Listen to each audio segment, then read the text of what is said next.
Hello, hello, hello. Welcome to Royal Sussex Live. Welcome, one and all. Oh, good Lord. All right. Let me try that one more time. Hello, hello, hello. Welcome to Royal Sussex Live. Welcome, one and all. Thank you so much for being here. Let's see who was here first. That's always interesting to notice. Let's see. Mary H. Thank you so much for being here first. Live viewer comments show up on StreamYard. This is an example. Click on comment to show it on screen. Okay, I kind of knew that already, like this. See?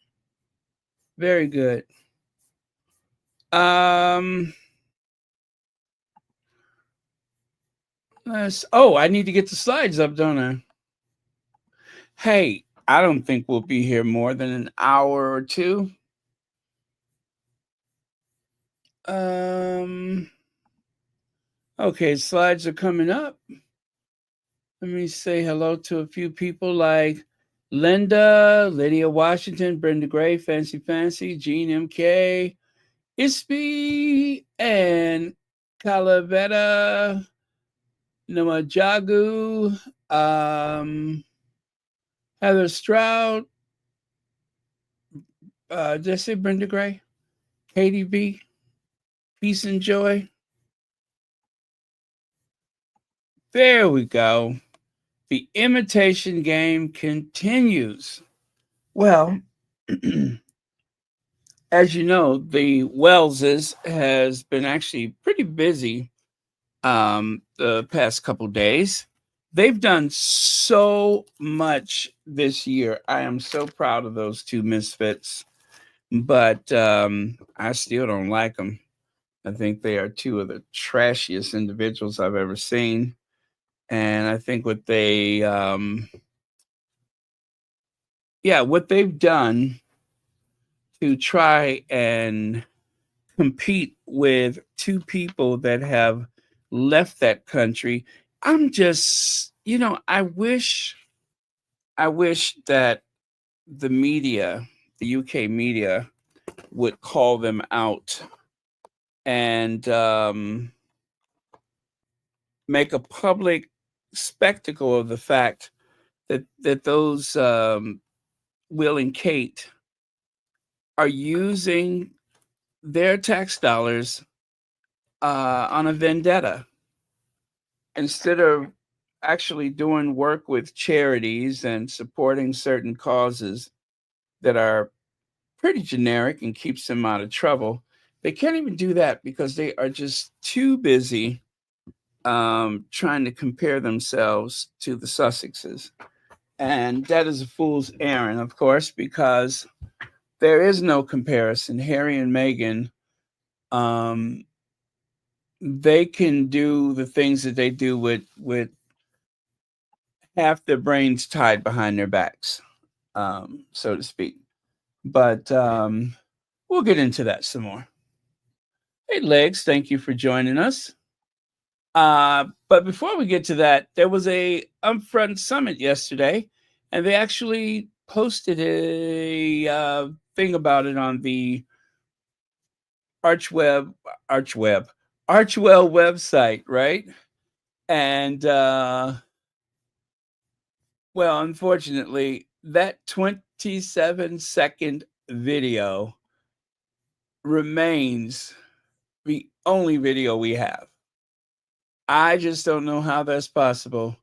We have 27 seconds, and that's it. Don't ask for anything else because there isn't anything else. Just that 27 seconds. I am very, very surprised about that because usually somebody comes forward and, you know, or not comes forward, but they share something and then we can find it and share it. And well, anyway, that just hasn't happened. So I'm a bit disappointed about that. I am. But I will just have to get by, right? Okay. They had the time of their life. I saw a man who danced with his wife. Chicago, that town of towns.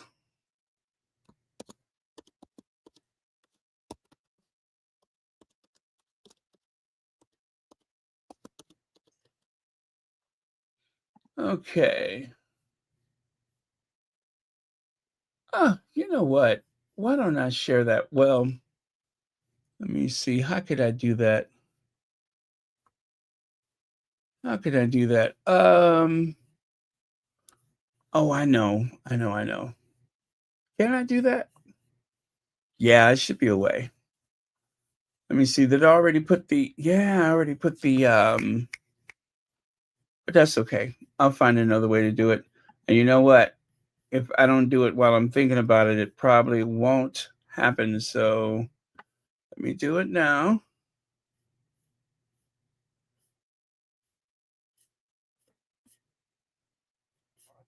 Oh, does that work?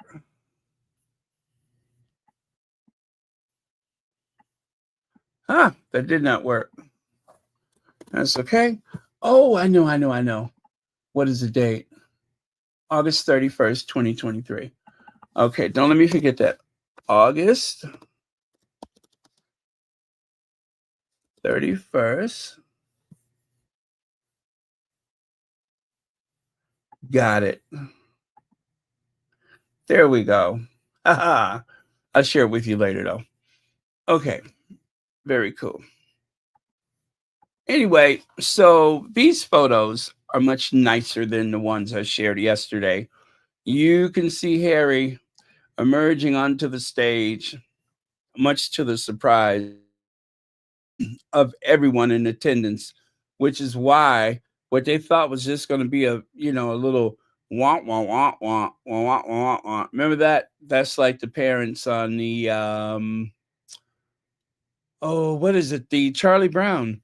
The parents. Um, the whole point of it was like the children to the children parents. Okay, if children were little babies, maybe they wouldn't understand all the words that the parents are saying, and everything sounds like wah, wah, wah, wah. Well, yeah, that's what they thought this meeting was going to be. Just the usual anecdotal, you can do this, you should do that. But everything was completely turned on its ear because they announced Prince Harry. He wasn't even supposed to be there. They didn't know he was going to be there. He was a surprise guest. And they say the whole room just lit up. And darn it, we haven't been able to find it. I looked and looked and looked, and I could not find it. I wanted to see the shock and surprise of all those people when the people's prince walked out on that stage. But, well, we didn't get a chance to see it because, as far as I know, there's no recording of it. How is that possible in 2025? I guess it's possible. Anyways, let me see here. Leg says British media were highlighting the second vacation in 2 months. They had to come out and throw shade to feed the wolves. They want the comparisons because they're stale. You mean to tell me the BBC was somewhat critical of Will and Kate? Because I missed that. If that was the case, I truly missed that, but I'd love to see it. I'd love to see that. Matter of fact, I'd pay good money to see that. Um, but cool, cool. I wish there was a way I could see it, but anyway, I'm glad it happened. If there was any criticism about their second vacation within 2 months, I'm here for it. Oh, but I did hear somebody say that Will and Kate appeared at that whatever it was that they were cooking, and that they looked very tan and oh, it was Martin from Ministry of Hacks. I'm going to share that with you later. Yeah, Martin mentioned that. Thank you so much, Legs. Oh, and by the way, Thank you for 1 month membership. Thank you very much for 1 month membership. Okay. Moving on. Wow, there's 420 people in the chat right now. Does that mean I'm supposed to meet up with you all or what? It's 420. Anyway, I'm not a smoker, so no chance of that.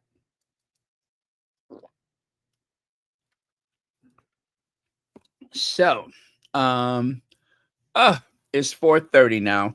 I'm so glad because that 420, that's not the way we want to represent ourselves. Yeah, we don't want to represent ourselves at that number.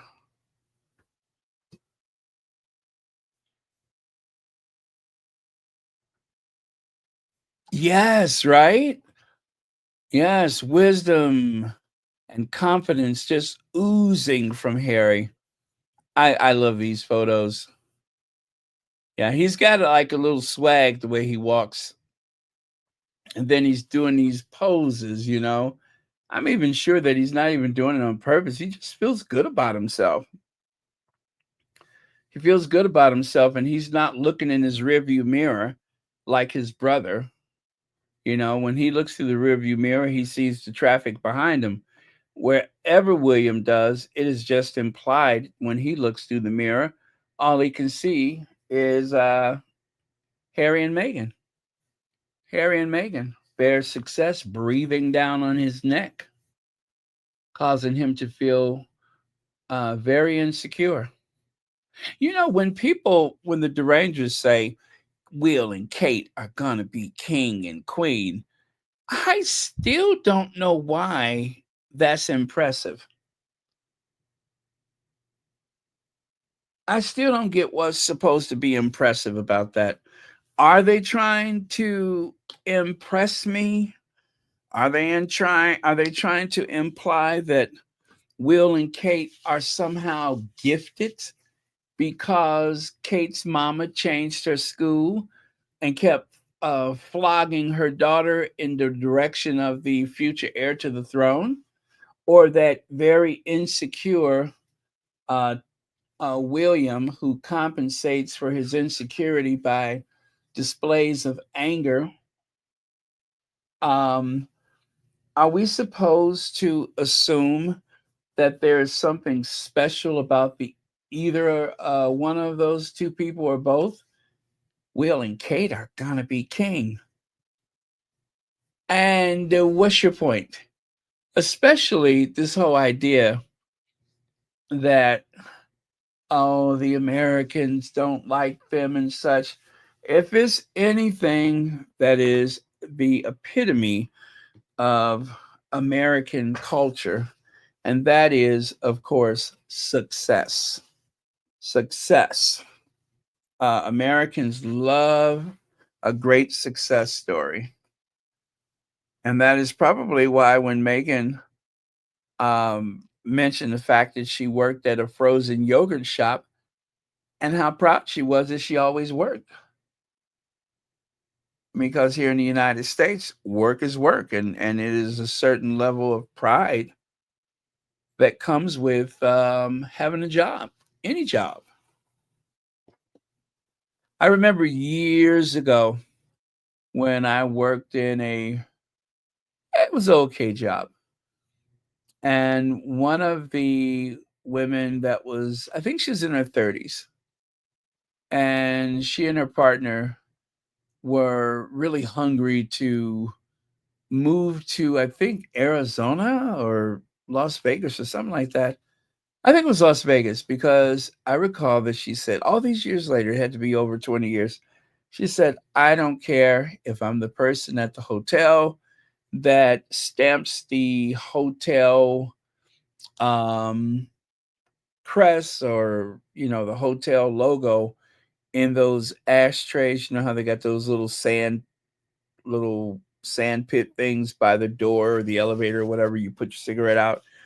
She said, if I'm the person who does that, as long as I can be there, I'll be very happy. I never forgot that. all these years later, I never forgot that, because to me that was a lesson of following your dreams. And if your dreams is to be a certain place, not necessarily the work you do, but that you can find work and that you're there and there's someone needed for the job. And she's like, whatever I can get myself hired to do, I'll do it. Just let me be there. So that was something that I kept with me all these years. And of course, the conversation, um, Upfront Summit 2025. Now, I believe that the whole point of it was to speak of investments and such. And every time they mention how poor and how broke Harry and Meghan are, they are definitely in the process of wealth building. And once they get to that billionaire status, which is going to happen very soon, once they get to that billionaire status, um, they are going to be in a more comfortable position. I could only put it like that. They'll be in a much better and more comfortable position. Um, and all of their security needs, especially while in the US, their security needs will be met for certain. Can't speak of the UK. Um, but it is baffling the way people that know better. I don't know who was that said, I hope Harry loses his case and Harry is misleading the public about his security and not being safe. He lives in America, and I bet you it's safer here than it is there. That is a semantical argument. In terms of safety, um, it seems to be the level and the intensity of hostility toward the Sussexes, in particular Meghan, is much greater in the United Kingdom and not as uh,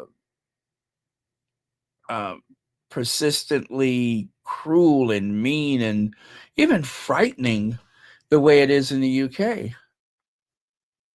So, with the UK, it's this whole idea. Oh, they had that, what was it, a $30 million wedding, and then they left. Well, where did they get that from? Those are the media talking points. And it's a bunch of them that come from the media and other um comes from the derangers. And they repeat these things so that it triggers those thoughts every time you see Meghan. And then, of course, there's that more deeply rooted thing about not wanting to see a woman of color achieve, not wanting to see a woman of color in positions of power and authority. So some people just cannot stand that. Isby says Harry the Spare giving talks wearing fitted suits, looking like a true prince, whereas William is dressed like he shops in the Timu sales. Yeah, exactly. Yeah, Williams. Okay, I'm going to tell you, and I'm going to be very honest when I say this. By the way, thank you, Isby, for being a member and for the super chat. The one time William had a suit that I thought was so well fitted, and I thought he looked absolutely amazing, was when they went to the concert at the Windsor Castle that night. That suit fit him incredibly well. And that was a fleeting moment, never to be repeated, because now, nothing is riding on him the right way because of what appears to be some type of illness or some type of, how do I put it? What do they call it when you can't stop doing something, that monkey on his shoulder or whatever. Yeah, he seems like he's having problems, like he really likes Dr. Pepper and he can't get enough Dr. Pepper. And sometimes the Dr. Pepper causes him to look rather glassy-eyed and, you know, gaunt and such. So yeah, he drinks way too much Dr. Pepper or any soda for that matter. And so his love of Dr. Pepper, metaphor, uh, is probably the reason why he does not wear his clothes so well these days. You don't know what size he's going to be by the end of the week. But thank you very much, Ispy. Okay. Let me see. Keep trying to make the racism that Meghan faced disappear. Now it's like there were only a couple of articles. They ignore how they will be vitriolic to Meghan, but uplift Kate in the same circumstances. Yeah. Meghan bad, Kate good. William bad. Well, he is bad. Harry bad, William good. That Dyson guy, is his name Dyson or oh gosh, what is that reporter's name? The one from the UK. He looks mixed race. He's got a bald head. Um, oh gosh, I can't remember his name, but he was on that CBS early news thing one morning, and the whole tone about Meghan was of despair and trouble, and she just doesn't understand, and she keeps making these mistakes. And then when he began to talk about Kate, there was Kate on the ground with children planting flowers, and his whole tone and demeanor changed. And there's another great example of that with Camilla Tominey on this morning, where she's, saying all of these terrible things about Meghan and Harry and this and that. And then as soon as she talked about the Queen at the horse races, her whole face just lit up. You mean to tell me there is never a moment, there is never an occasion where there is something pleasant about Harry and Meghan?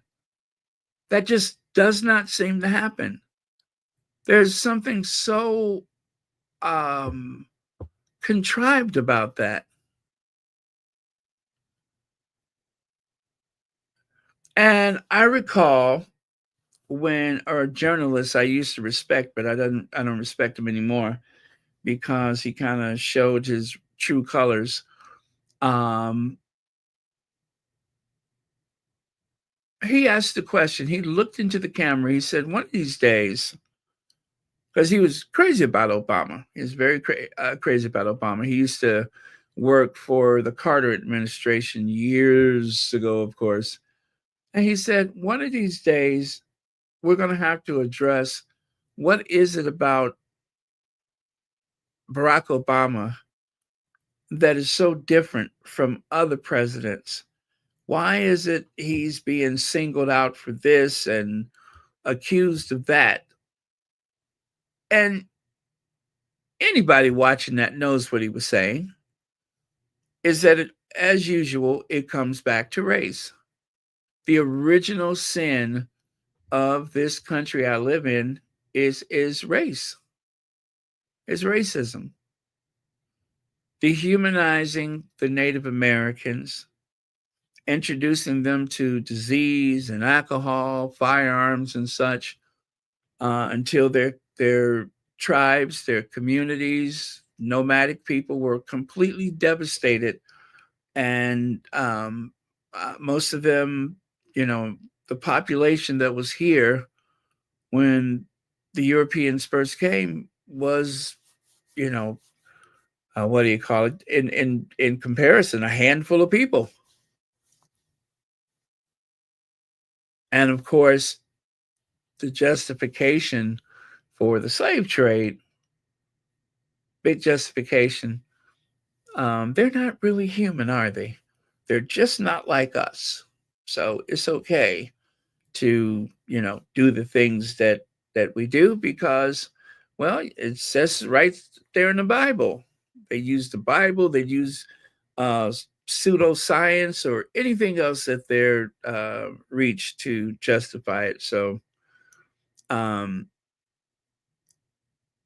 I think about that sometimes. The way he said, "What is there so different about Barack Obama?" One of these days, they'll have to answer that. Well, of course, that never happened, and it's the same with Meghan. What is it about her that's so different from everyone else in the royal family in the way that she's treated, addressed, and spoken about by the tabloid media? They try to say it's anti-Americanism, but that does not fly. It's not that. Something more sinister than that. And we all know what it is. So, okay, thank you, Legs. Sorry to go there, but I tell you, it's a very frustrating topic for me. The mistreatment of the Duchess of Sussex and the ability that they have to pretend that race has nothing to do with it.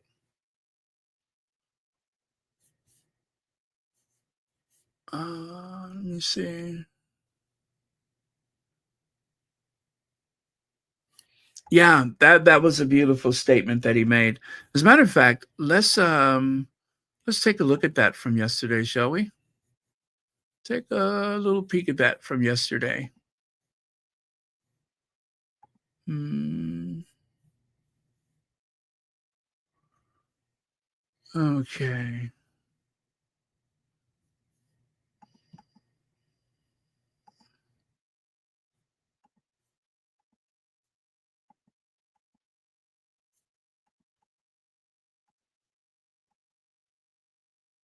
Okay. Now I want to take a peek at that from yesterday. Oh, that's not how I do it. Let me go back up here.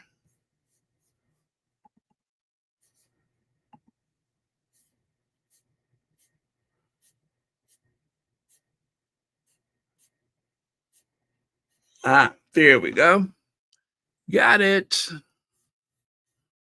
Do I got it? Thought I got it. Yes, got it. Okay, here goes. And change makers. How do we invest in our shared future to solve the challenges we face today as a divided society? Now, as a dad, this has me constantly looking for solutions. And as a man who was born into a life of service, I recognize that with power and a platform comes huge responsibility. And these days, I am determined to find and invest in solutions. One more time. One more time. And change makers. How do we invest in our shared future to solve the challenges we face today as a divided society? Now, as a dad, this has me constantly looking for solutions. And as a man who was born into a life of service, I recognize that with power and a platform comes huge responsibility. And these days, I am determined to find and invest in solutions.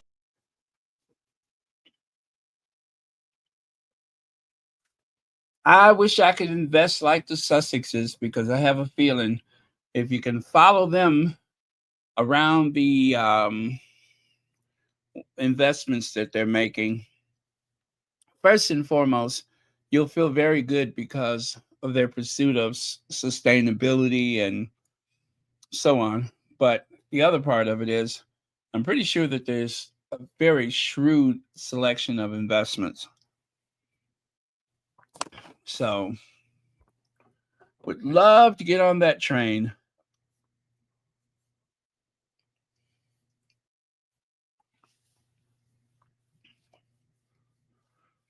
Their denial is a crutch they use to gaslight us. Yeah, Reba, I'm kind of convinced that it's not so much about trying to convince us as it is the avoiding any erosion of the support that they have. Because let's face it, most people in society, I think, are left of center, right? And one of the things that was undeniable with the civil rights movement in the United States was that it was reported on television.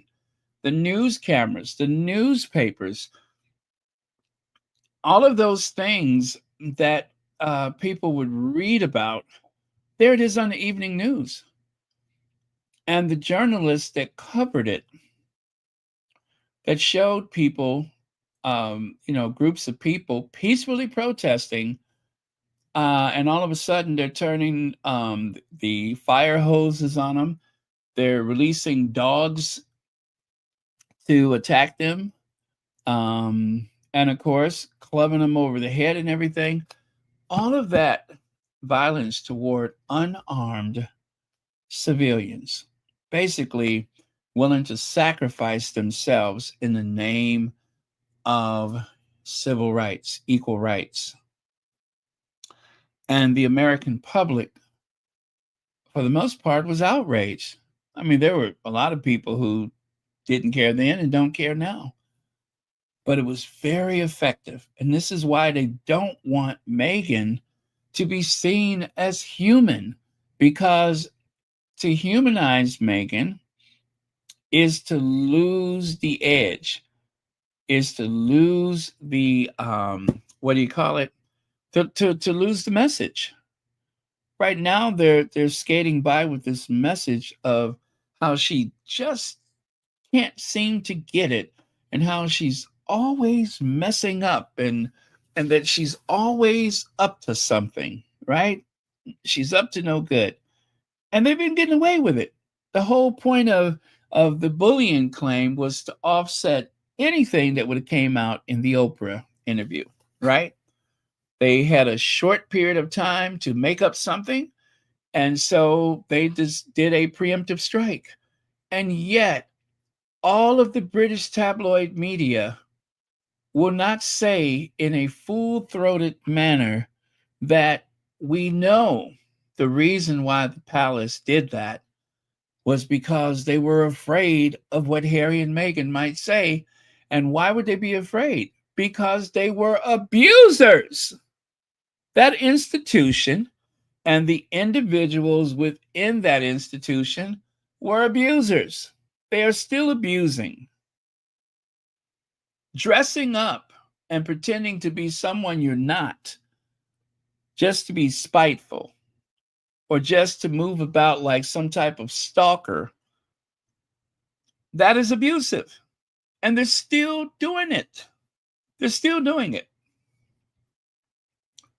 If you really want to upset someone, keep making appearances dressed like they are. Keep moving like they do. Keep doing as they do. And it sends the message. I can be you, but you can't be me. And then, of course, it confuses the algorithm.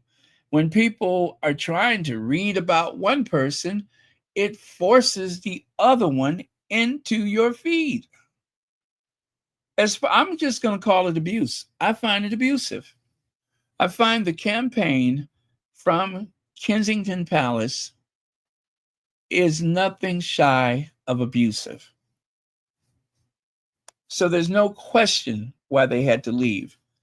But these reporters for the tabloid media, they constantly pretend otherwise. They play ignorant and look the other way so that they can help Kensington Palace stay on message.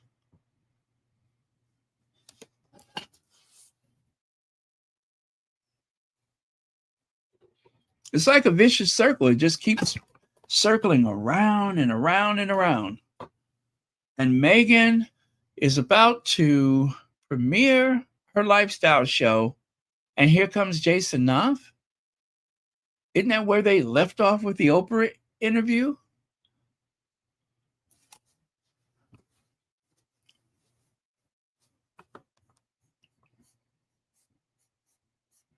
And it continues. The abuse or the attempt to abuse them, it continues. The British media feels they need to break Meghan. Their brand, Britain, says that their UK is refined, intelligent, and successful. In comes Meghan, showing how they are mediocre. And what is that? Top of it, she is black and rich. Yes, and on top of that, she's black, rich, and very much her own person. So, okay, thank you very much, Legs. Tan Harry, light skinned Harry. He's happy. He has a great life now. He has a fantastic life. And I hate to hear them try to say otherwise. You know, his life is great. He has an amazing, amazing life right now. And they just don't want people to see that. They want him to be that cautionary tale, just like the Duke of Windsor and Wallis Simpson, the Duchess of Windsor. They want to turn them into that cautionary tale. This is what happens when you leave the firm. You can never leave. And if you do, you had better not be successful. Got it? And here is a big panoramic view. Oh, you know what? I get it now. That is like a basketball court, right? Because it looks like they got basketballs in the background. And on either side, oh, do they play basketball there? I'm so confused. I'm very confused about this. Exactly what is it they do? Oh, well. And not one person recorded Harry's entrance. I am not happy about that. But anyway, I'm glad to see that. Glad they shared it with us. And if you guys go to the what is it? The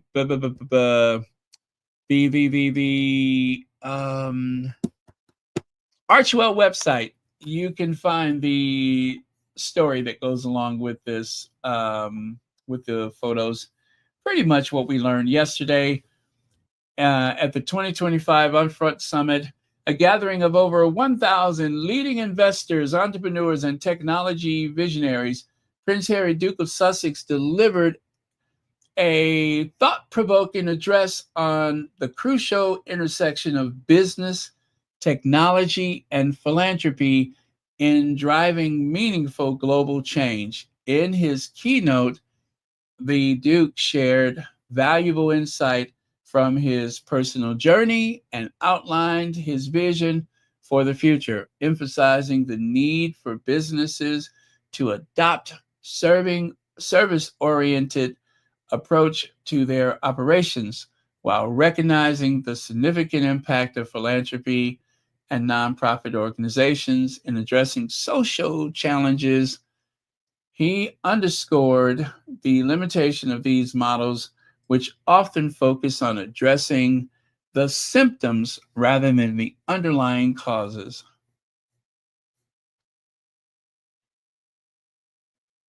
Oh, I'm going to skip to this one. The Duke revealed that over the past few years, he has been building a portfolio of investments. Can I say that again? He has been building a portfolio of investments. He highlighted the importance of recognizing the interconnected nature of business and philanthropy, each contributing unique strengths. He pointed out that the venture capital model, with its focus on innovation, scalability, and long-term value creation, offers the resources and strategic support essential for building sustainable, impactful solutions. When these two sectors collaborate, they have the potential to create a powerful, enduring force for social change. So, did I mention that he has an investment that he's been investing? So, I feel better. Connie Bomber! You know, Connie Bomber, your bell is out of reach. But I can remedy that. There we go. Yes, my Connie Bomber Swiss bell. All right. It's a beautiful morning. I think I'll go outside for a while and just smile. All right. You know, they start off that song with the Swiss bells. That song, Beautiful Morning. Listen to it again. The Swiss bell. I think it's the Rascals that sings that. It's a beautiful morning. I think I'll go outside for a while and just smile. Yes, that is the Rascals. I think that's who that is. All right. Thank you, Connie Bomber. Oh, did I not highlight that? There we go. Thank you for the super sticker. And of course, Safety by Design wins action on unsafe app. So this is the other thing that they posted today. Action on unsafe app. Again, go to the Archewell website. Says here, Archewell Foundation believes the technology in our families' lives should be safe by design. Safety by design is an approach to child online safety that prioritizes accountability, user empowerment, and transparency. Around the world, young people, parents, and advocates are building a better online world by doing the hard work of pushing for tech accountability and innovation developed with safety in mind. The Archewell Foundation is committed to uplifting their wins. So there you go. But you have to go to the website to see the rest of that statement or story that was shared by Harry and Meghan's homepage, the Archewell website. Here you have the Stroud. Did I say hello? Abby Rosemary.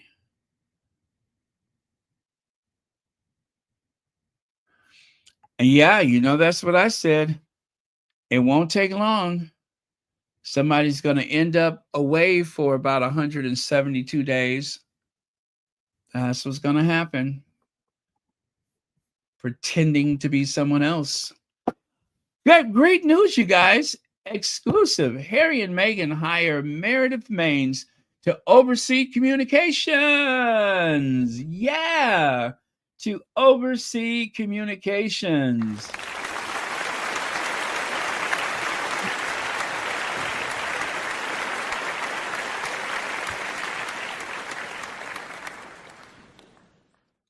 How exciting is that? Yes, they just had a new hire. The Duke and Duchess of Sussex have brought on Meredith Maines as their first Chief of Communication Officer. Axios exclusively reports why it matters. Perhaps no couple makes more headlines or receive more public scrutiny than the Sussexes. The Maines will, and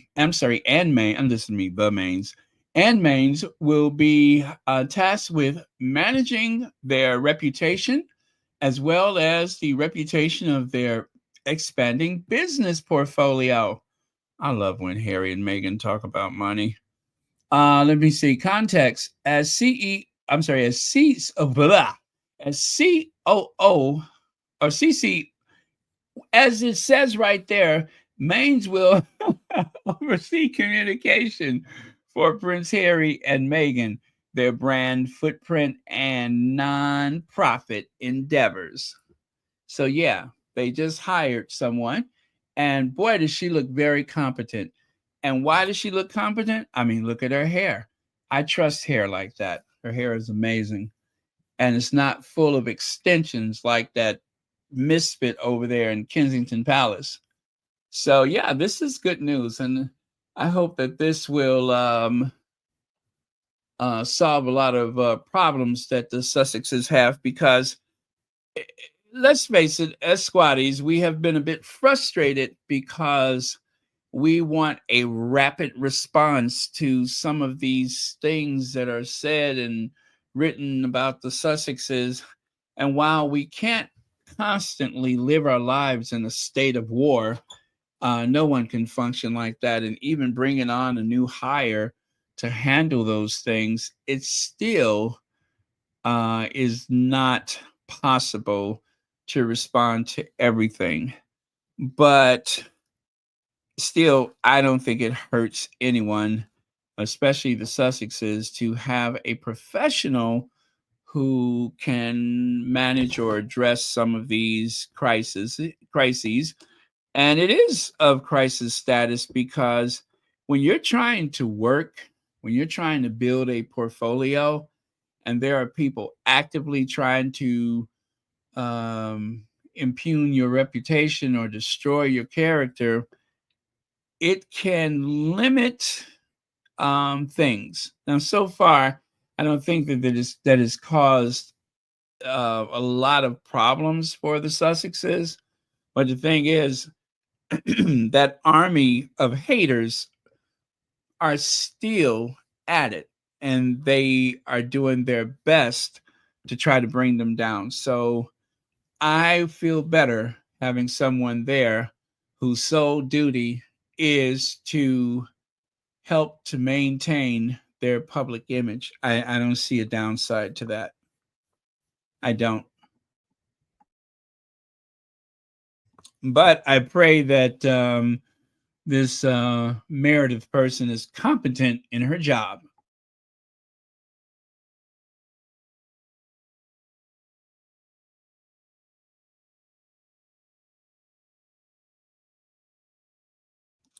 So let me see. Oh, here's a little bit about her.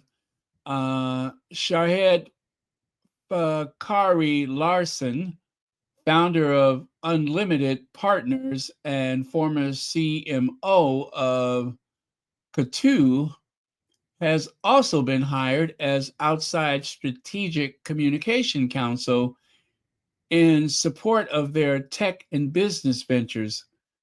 Maines, who begins the new role on March the 3rd, the day before the show, is succeeding Archewell former head communication Ashley Hansen, who left in October to launch her own firm with the support of the Duke and Duchess. Catch up quick, right? Maine joins Team Sussex from Lightspeed Venture Partners, where she served as the firm's first marketing partner, overseeing communication, brand strategy, and advised Lightspeed portfolio company. Before Lightspeed, Maines ran communication at Hulu and worked as a talent manager for American Idol. Wow. She started her career at Google, helped launch its search products. Let me see. Between the lines, Maine's hires comes amid the pending launch of Meghan's new company, As Ever, and shortly after Prince Harry's main stage speech at Venture Capital Summit Upfront. It says here, zoom in. While speaking at the Upfront Summit on Thursday, the Duke encouraged the business community to invest in solving systemic societal problems. And okay, I think we're good with this one. I'm excited to help them tell their story as entrepreneurs builders, and philanthropists while overseeing all communications for the couple and their ventures. Okay, I like her. Yeah, she says, I'm honored to partner with Prince Harry and Meghan, the Duke and Duchess of Sussex, to highlight the amazing work they are doing through Archewell, their broader business portfolio, and nonprofit work.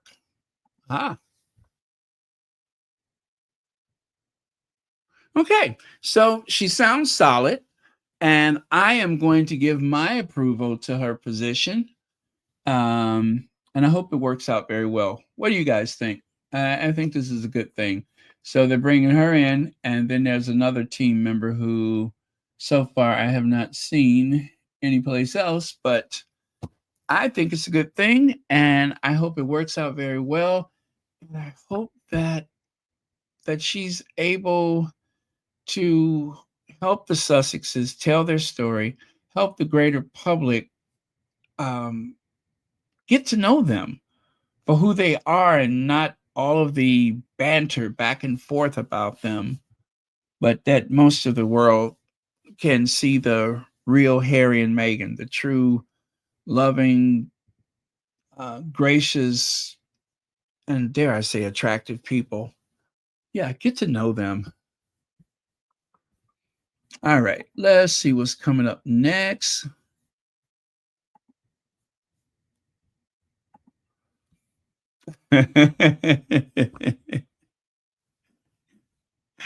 Well, there's a company called London and Lemon.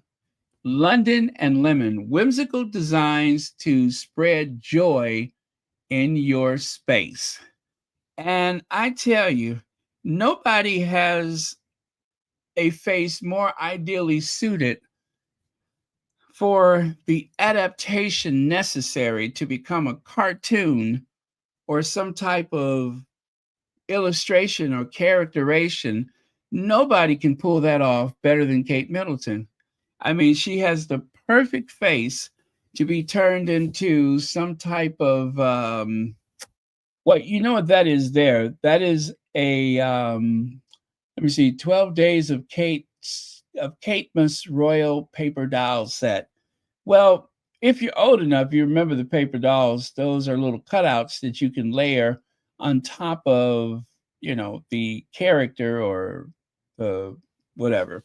And so this is like a fun little greeting card or something like that. They sell, well, London and Lemon, they sell coffee cups, stationery, greeting cards, all kind of fun, whimsical things. And they all are based on these very, kind of bespoke characters that are hand drawn, and then colored. And it looks like something you can do with an iPad, but still it's cute. I like it.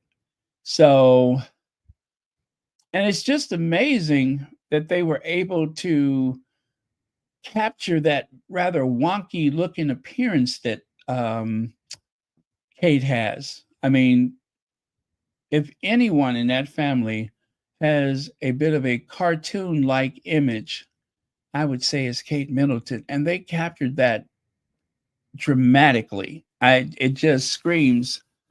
Well, anyway, you guys, to be fair to the newly minted Princess of Wales, but most people affectionately or hostilely refer to her as Kate Middleton. I would like to reach out to Kensington Palace so that Kate can tell her side of the story, so she can give us an idea of how this collaboration happened. Well, obviously it'd be I would love to have met her, and she's obviously she's an inspirational woman to look up to, obviously to this day, and going forward, and to this day, and going forward and things, to this day, and going forward and things, it is, You know, it's a wonderful family. The members who I've met have achieved a lot. And who I've met have achieved a lot.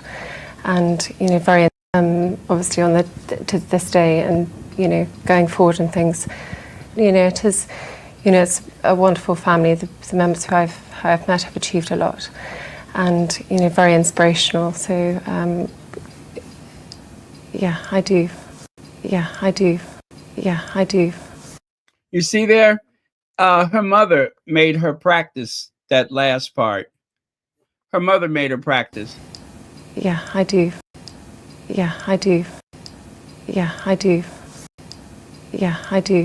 That's practice. That's practice. The other thing that her mother taught her was like, I will. Yeah, I will. I do, and I will. I will was to reel them in, and I do was to keep them. So, yeah, her mother kept it very simple. I mean, considering who we're talking about, it's probably for the best. You want to keep it simple. Yeah. So anyway, why did I share this with you? Because someone posted this image of Meghan and Lilibet Diana. Now, when I went to their website, I could not find that one to save my life. But okay, I'm going to just tell you guys, they are oversaturated with images of Kate. So, whilst I'm not likely to, you know what I'm saying? You all do what you want to do, but I just thought it was a bit oversaturated with Kate Middlebaum. Very few examples of the Duchess of Sussex, and too many examples of, you know, Kate Middlebaum. You know, going forward and things, you know, it's a wonderful family. The members who I've met have achieved a lot, and, you know, very inspirational. So, yeah, I do. Yeah, it was just too much of that. So I will probably never, ever glance at that site again. But I wanted to give them credit for having created this image of our Duchess. And of course, the very comical sight of those paper dolls, jointed dolls, where you just hang clothing upon it. Yeah. Yeah. I wonder if they made any paper dolls for like the see-through dress. Or do they have any paper dolls where the back of it keeps flying up? Do they have any paper dolls where the back keeps flying up? You know what I'm saying? Or have they made any images of a paper doll where the back part keeps flying up and open and, you know, catching the breeze?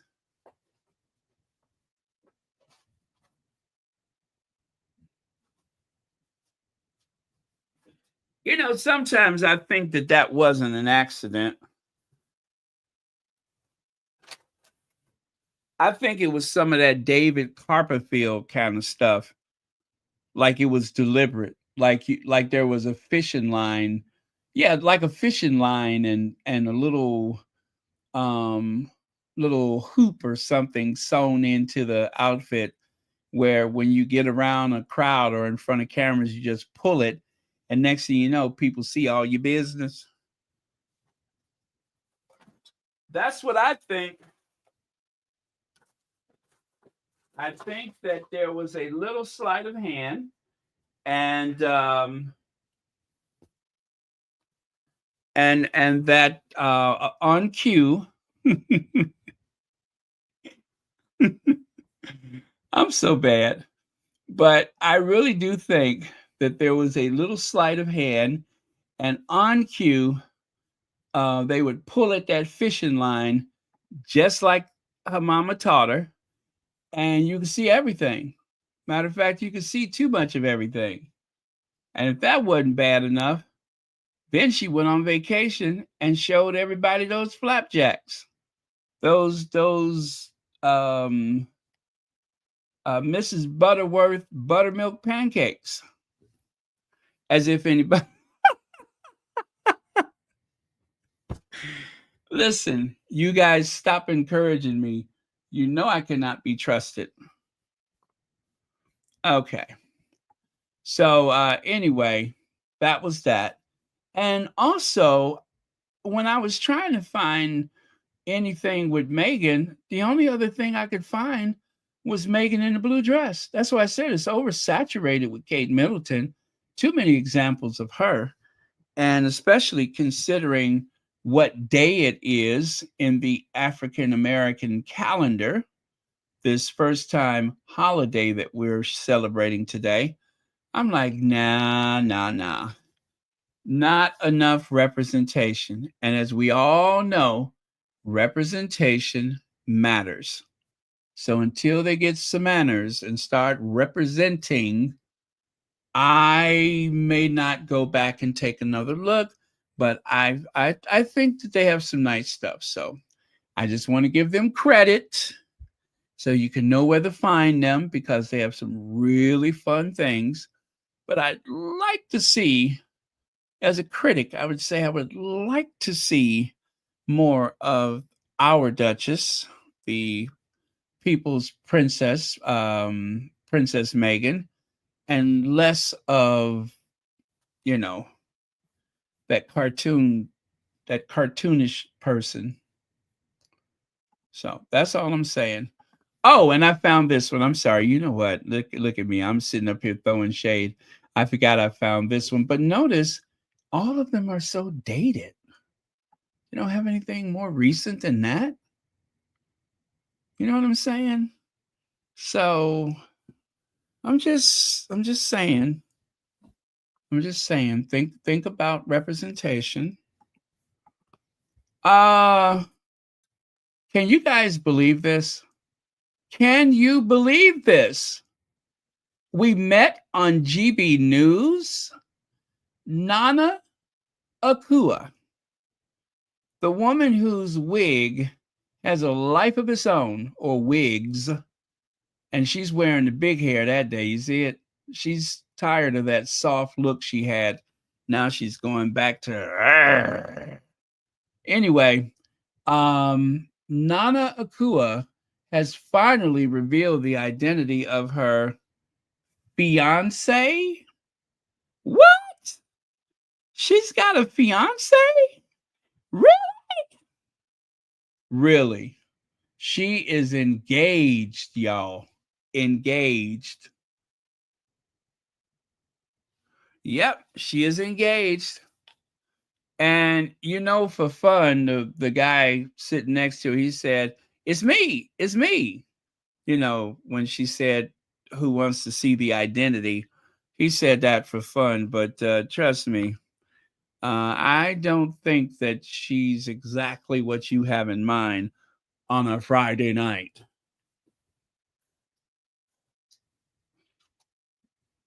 So, congratulations to Nana. And of course, it wouldn't be fair if we did not reach out to Nana for a comment. And so go ahead, Nana. You say. Reign that King Charles may never be. Prince Harry. Is he being selfish? I ask this as fierce a grain that King Charles may never be. Prince Harry. Okay. There you go. Well, who would not find her absolutely charming and lovable? Yeah, one good look at her and somebody was swept off their feet. Or was it knocked off their feet? Yeah, one good look at her and some poor man was knocked clean off his feet. I mean, his knees buckled like a house of cards. His knees dipped, his hips failed, and all of a sudden he was laying on his back looking up at the sky. He just tripped and fell into her life, which is probably the only way that this happened. Is that I mean, let's face it, she doesn't have the most sparkling personality, right? Is it cousin It or or is it April 1st? Well, let me see. April 1st is still a month away, and I don't suspect that it's cousin It. I think it's cousin That. Yeah. It's not cousin It, it's cousin That. Yeah. Like, what is that? So, let me see. Do I have an image? Oh, you know what? Let me go back here so you can hear her. You see, she's doing air quotes. She's doing air quotes. So you know it must be serious if she's doing air quotes. That means that she got something really interesting and deep to say. At least that's what it's supposed to mean. But it's Nana, so we won't expect too much, will we? Anyway, let me get this set up so you can hear Nana's glee as she talks about the man she loves. But yeah, she's hitched, y'all. She's hitched. I can't believe it either. How in the world did that happen? Uh-oh. Oh, Lord. I guess I didn't save it. You know what? I'm not surprised I didn't save it because I probably didn't want to hear it again. I was probably too shocked to save it. That's what it was. I was probably too shocked to save it. Oh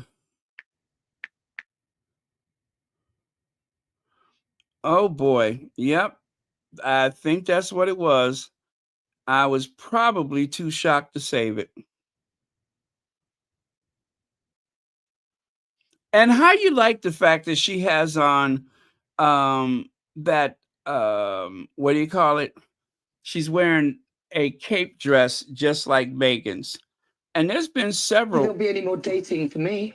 I didn't pre-war, but sometimes I wear. Okay, I found a version of it, but it's not the one that I saw earlier. So let me see if I can find that one. Let me see if I can find the one I saw earlier.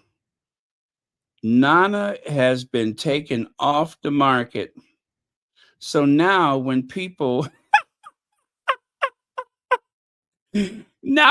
are on those dating apps, gone are the days where they would get the fright of their life. Yes.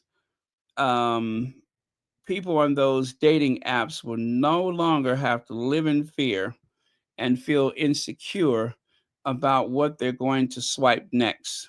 Yep, they don't have to worry about that anymore because somebody has done the world a service by taking Nana off the dating market. Yep, there's going to be a rush of people that have decided that it's safe to go back into the water. Remember that with the movie Jaws, just when you thought it was safe to go back into the water? Well, now it's just when you thought it was safe to go back onto the dating app.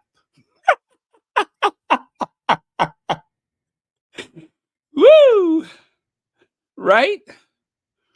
Just when you thought it was safe to go back onto the dating app, Nana Akua has been taken off the dating market.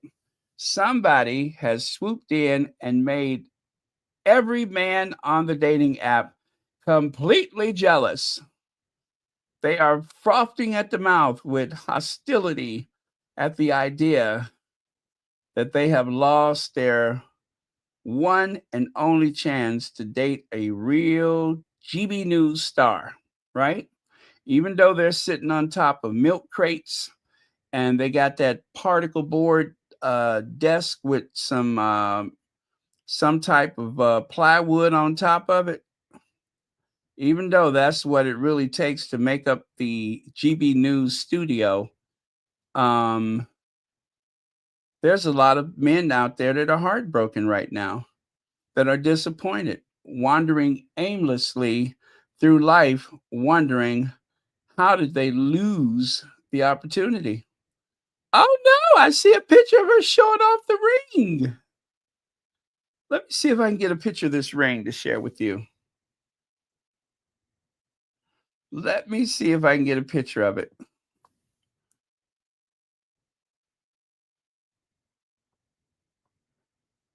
Oh, they got it blocked. Let me see. Oh, she's so happy, you guys. You know what? I take back everything I said. She's happy. And maybe if she's happy, she'll give the rest of the world a break. God, I hope so.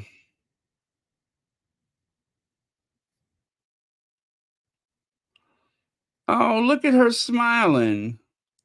I cannot believe it. She is that bitter thing that she had going on. Yeah, I'm glad for her. I'm glad for her.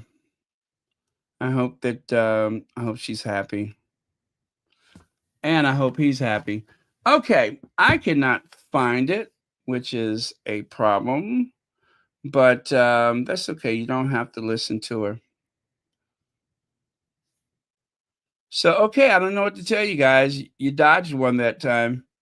I cannot find Nana.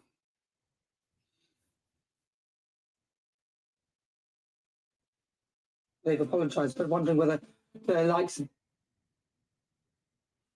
Huh. Yeah, you dodged one. I can't find it. All right. So let us move on then.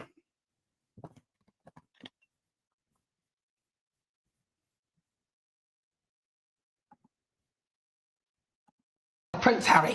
Charles may never be Prince Harry. Okay. Well, now that's something to click about. Look at him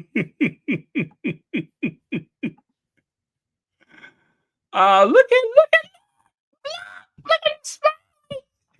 Look at her smiling, y'all. Look. She looks so blessed. Pretending to be Meghan with that blue cape dress on. She looks so blessed. Oh, look.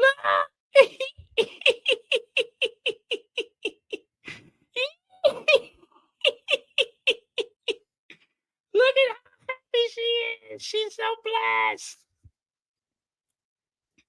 Wow, look at that. Look. Look. And she has the engagement ring and everything. Oh, what a happy day. I'm just excited. I am full of joy and glee. And listen, if you are in the metropolitan London area and you have frequent the dating apps, this is for you gentlemen.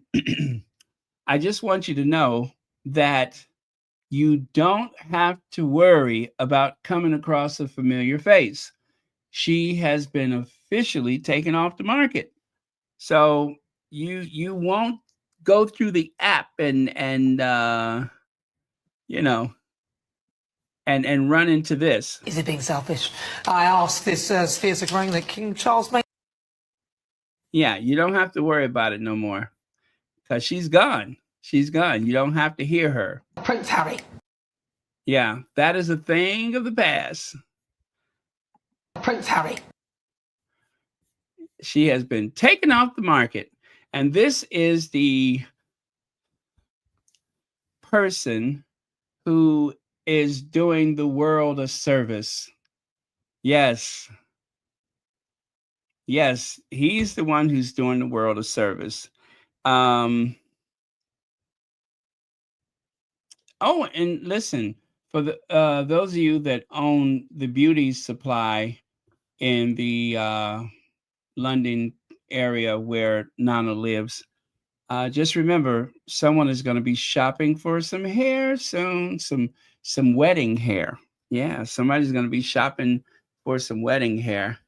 I guess it's true what they say. Gentlemen do prefer blondes, huh? Right, Nana?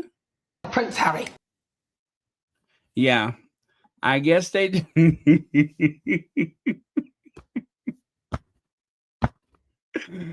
Ah, a kiss on the hand might be quite continental, but diamonds are a girl's best friend. Harry. A kiss may be grand, but it don't pay the rental, 'cause diamonds are a girl's best friend. Prince Harry.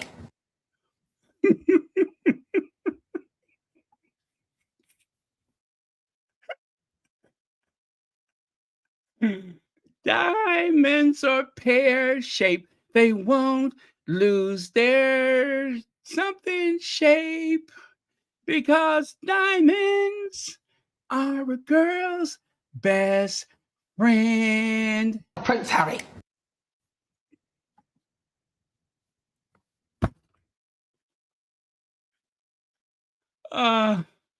Well, I guess it's true.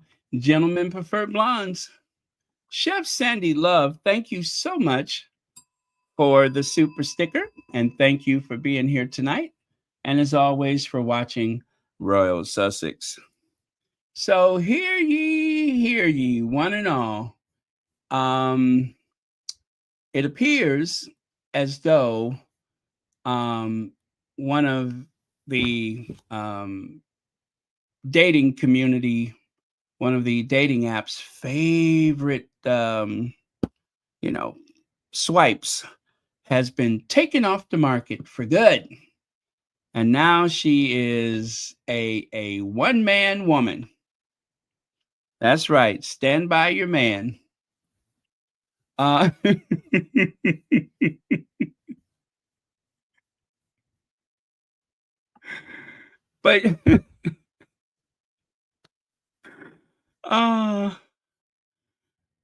but I wonder how the introduction to his parents. I don't know if his parents have heard the shocking news, right?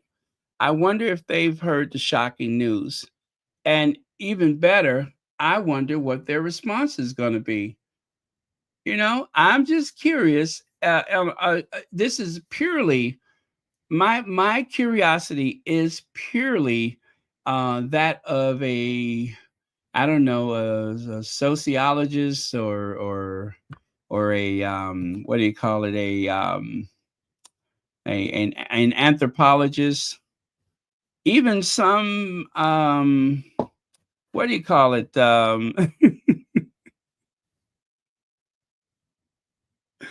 even some, what are the ones that be looking for them fossils? Even they have been shocked. But I think his parents' reaction, and listen, you guys, don't ask me how I found out about this. I just know what I know and I hear things. But you want to know what the parents' reaction was? It was this. Police! Police! Police! Help! Police! Help! Police! Help! Help! Police! Help! Prince Harry. Yes, that was the reaction. Yes, the archaeologists are also looking into this. Thank you, Legs. But yeah, apparently his parents kind of freaked out. But this is why it's good to carry some smelling salts, because you never know when somebody might need it.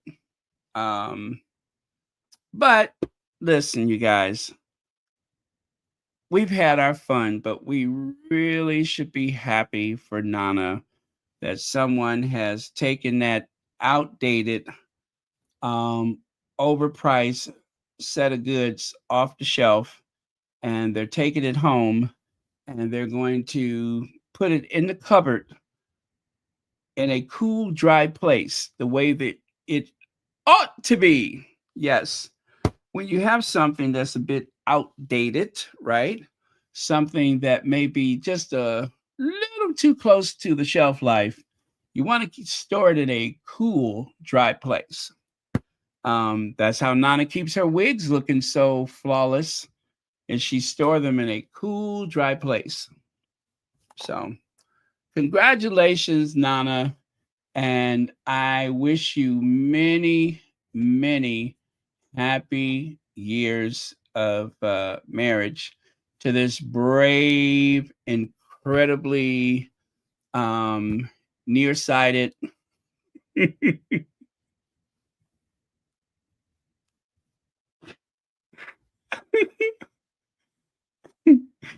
this incredibly brave, nearsighted man who still thinks he doesn't need glasses.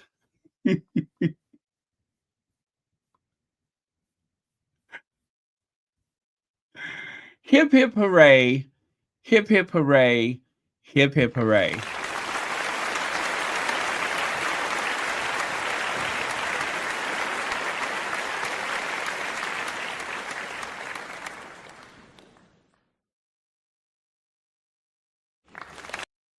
Okay, we're good. Okay, let's get back over here. Yes, we're there. Diamonds are pear-shaped. These rocks don't lose their shape, 'cause diamonds are a girl's best friend. Yes, and human hair extensions are a girl's best friends. And real fur lashes, those are also girls' best friends. Girls got a lot of friends, right? They got a lot of friends. Oh, look, look, look. Oh.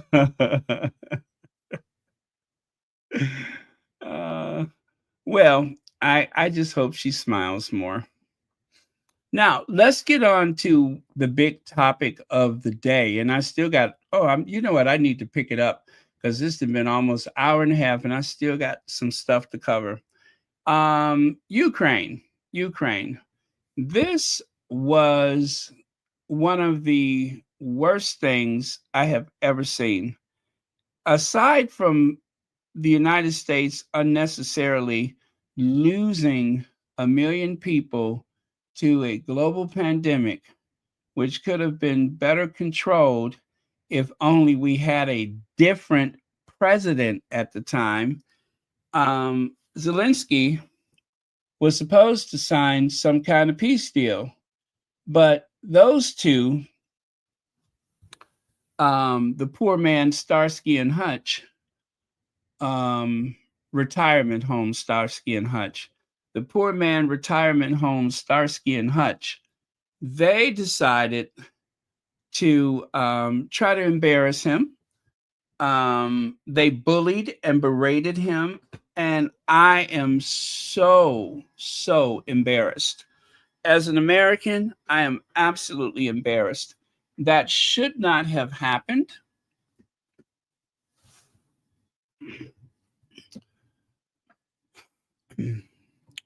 That man represents the worst of what this country stands for. And the thing is, I'm almost exhausted with being shocked with some of the things that this man has said. Some of the illegal, insensitive, cruel things that he has said and done. But this one was so public. If you have not seen it, and I'm not going to share anything else than a few photos, but if you have not seen it, it was shocking. I have no words. I don't have the words. But what happened today?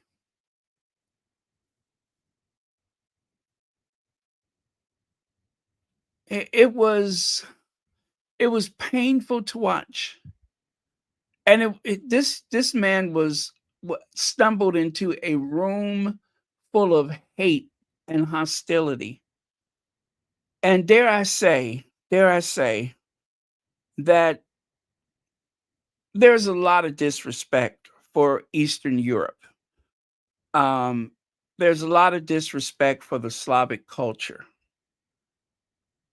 It really is.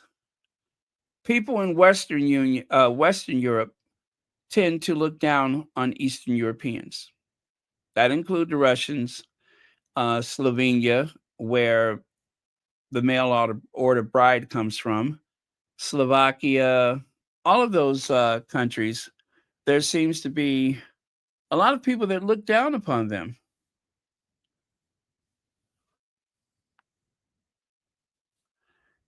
And I'm pretty sure that that was part of it. Also, you should know that they were trying to recruit Zelensky to investigate Joe Biden before the election came around in 2020, and it was a call that was intercepted, and the whole idea was to get Zelensky to muddy up Biden's reputation so that he would not win the presidency. And so there's a lot of bad blood between Donald Trump and Zelensky because of that. So this really was a punishment to Zelensky for Donald Trump's first or second impeachment. That was an impeachable offense. What Donald Trump did was totally illegal. And yet people voted for him and put him right back in the White House. And I one of the things that I said to some people close to me before the election, if this does not go our way, collectively, as a country, it is pretty much what we have asked for, that this man was even allowed to run for president. He should not have been allowed to run again.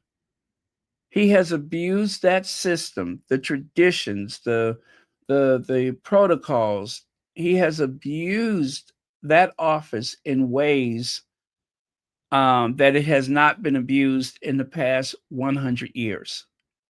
It's been like over 100 years of abuse, 500 years of abuse, because it's not incremental. It's not prolonged over time.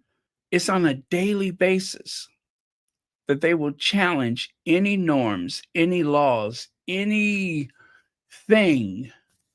that is part of the institution of the presidency has been either challenged or done away with or downplayed. There's a lot of overreach. The three branches of government are supposed to operate as co-equals. The president enforces the law. The Congress, they make the laws. And the Supreme Court, they interpret the laws. That's it. You're not supposed to become the law.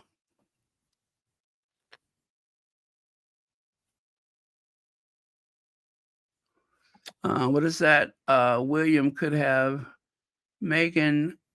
Is that Gunderman in college? So Harry can't have Princess Meghan. No wonder William hates Meghan, because the rich American Meghan rejected him. Oh, thank you so much for that. I don't remember that. But I'm going to have to. Meghan Gunderman? Huh. Interesting. I've never heard that one before, but thank you so much for that, Legs.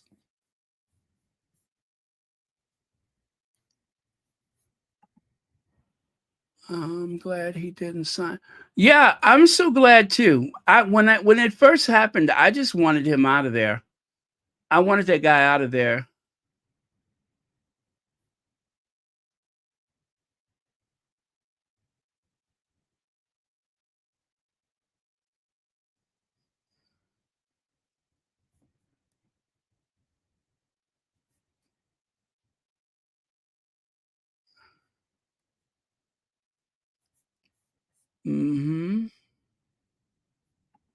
I am proud of the way Zelensky defended himself with grace and honor. Literally, they wouldn't be pushing Zelensky this hard unless Putin can't win against him. Remember, Russians are tired of this. Yeah, absolutely.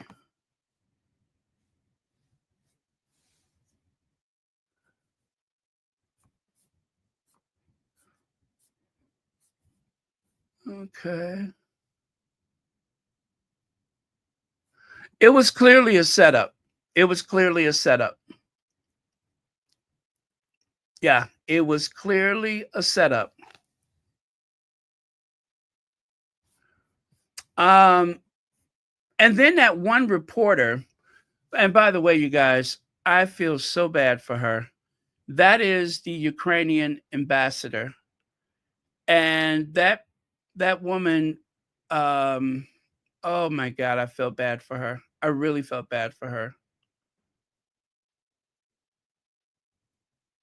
There are people there. The Buckingham Palace has had state dinners for every level of despot and butchering dictator that you could imagine. And they are still treated with a great deal of respect for things like, mineral rights. But that display at the White House today was so uncalled for. But that one reporter that was asking about whether or not he owns a suit and why do you dress like that? Graham Smith of Republic says, Churchill at the White House, who needs a suit when you're fighting a war? Now, Churchill had the means to put a suit on, but there he is in a jumpsuit, which seems to be catching him in the nether regions in a way that makes me uncomfortable as I sit here.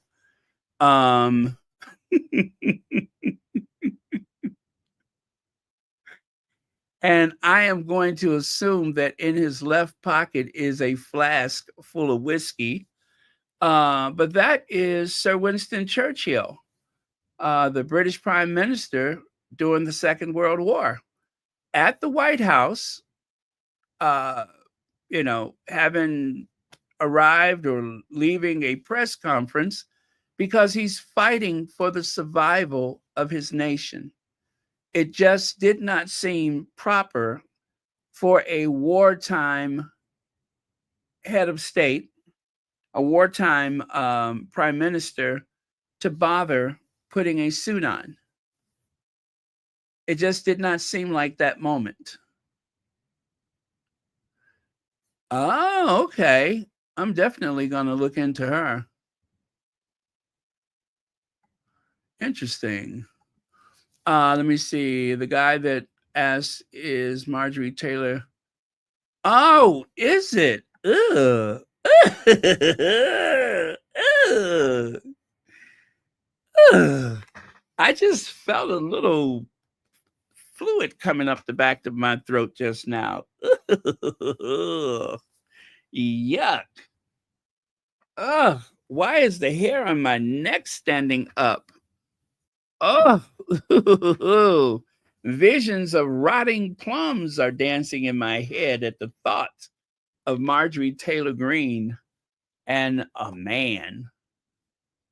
And that's only because I thought Marjorie Taylor Greene was a man. I wasn't sure for a while.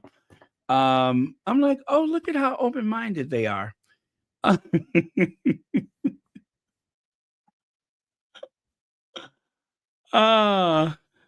But thank you very much for the super chat, Legs.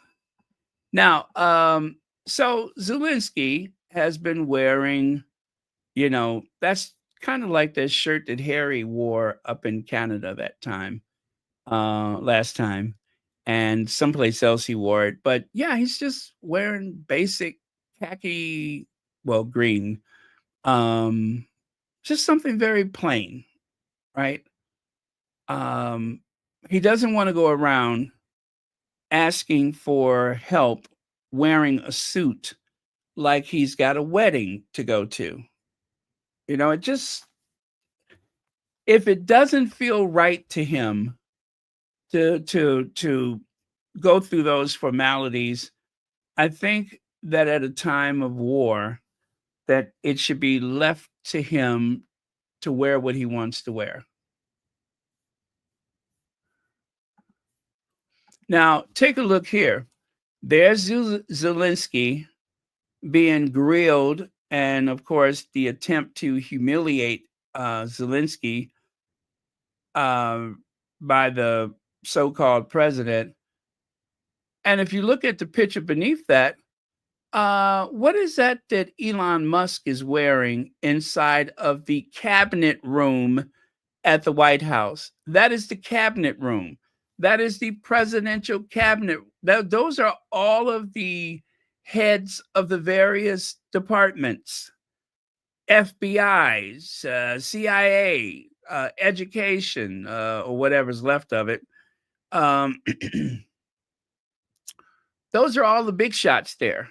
Transportation, the nuclear whatever department, energy department. And by the way, you guys, the Department of Energy, they're the ones that maintain the United States nuclear arsenal, right? And that one governor of Texas, Rick, was his name Rick something? He wanted to get rid of the Department of Energy.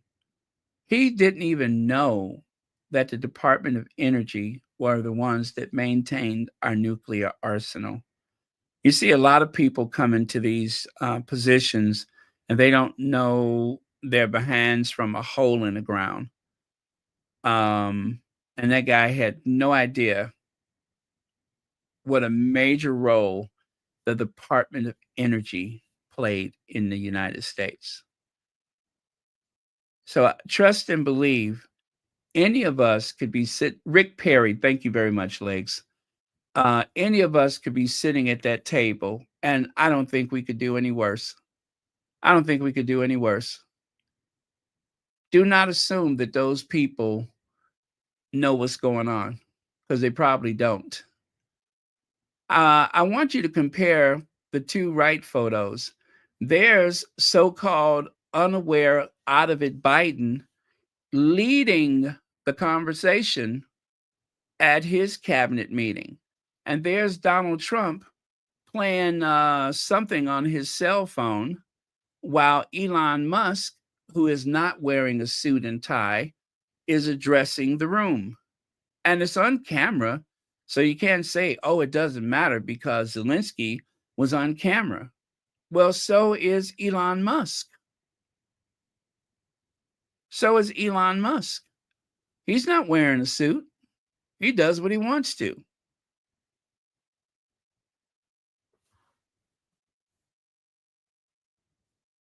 Yeah, Trump is on his phone.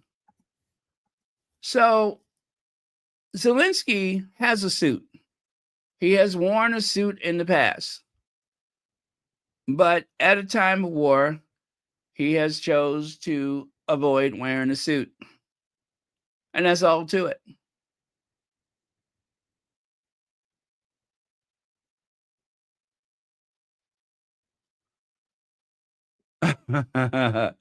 Yes, I did see that AI of the toe licking. I did see that.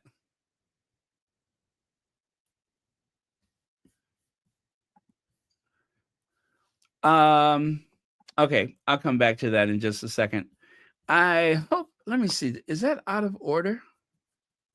Okay, yeah, this is the last one with the whole Ukraine fiasco today. But yeah, so listen, you guys, when the war in Ukraine first started, um,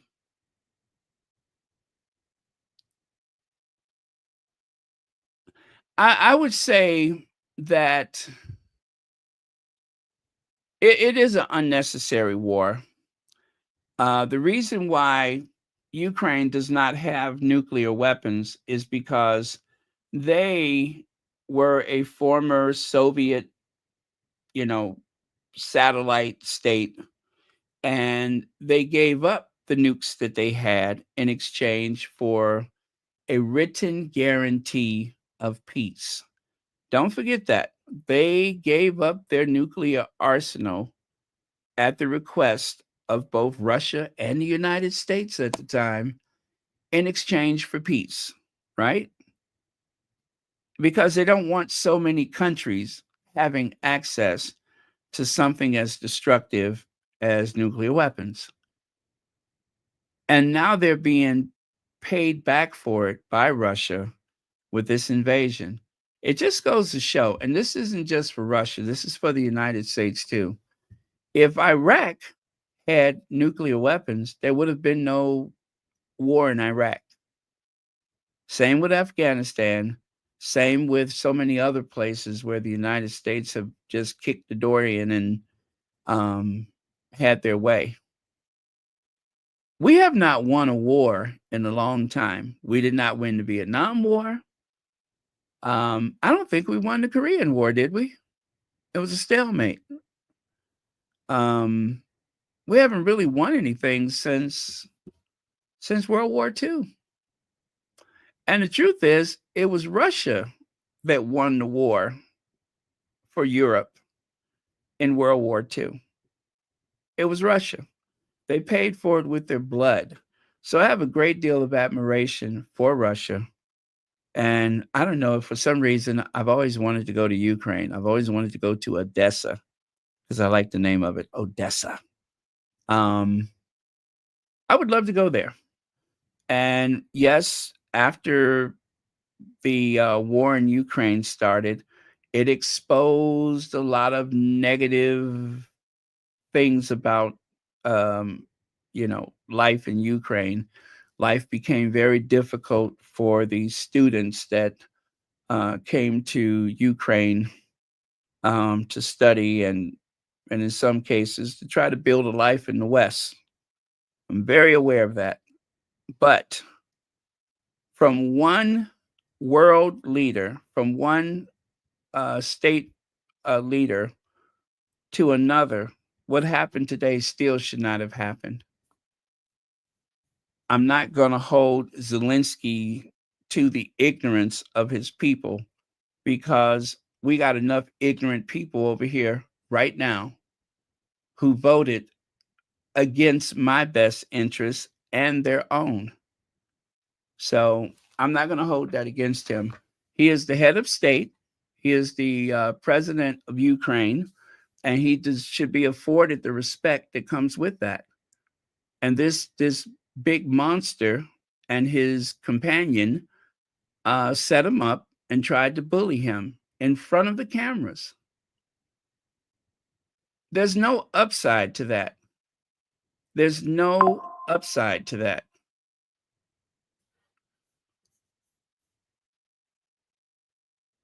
So, I didn't like it. I was terribly embarrassed by that. It was uncomfortable to watch. And the thing is,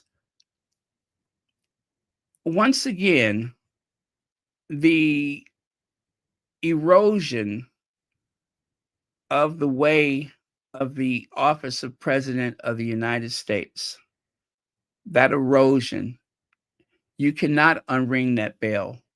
This is permanent. It has happened. And going forward, you have to hold your breath and wonder who's going to be the next person to do that.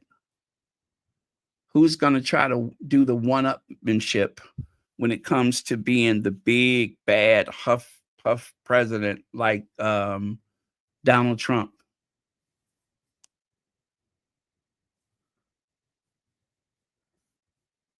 Yeah, it was quite ugly.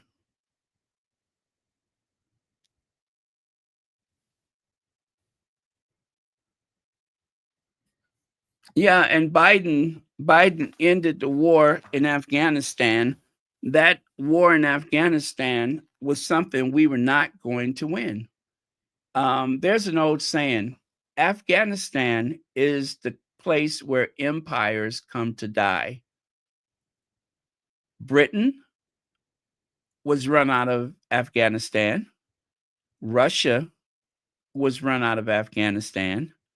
And the United States, well, I mean, we could have stayed there. We could have uh, taken out more debt.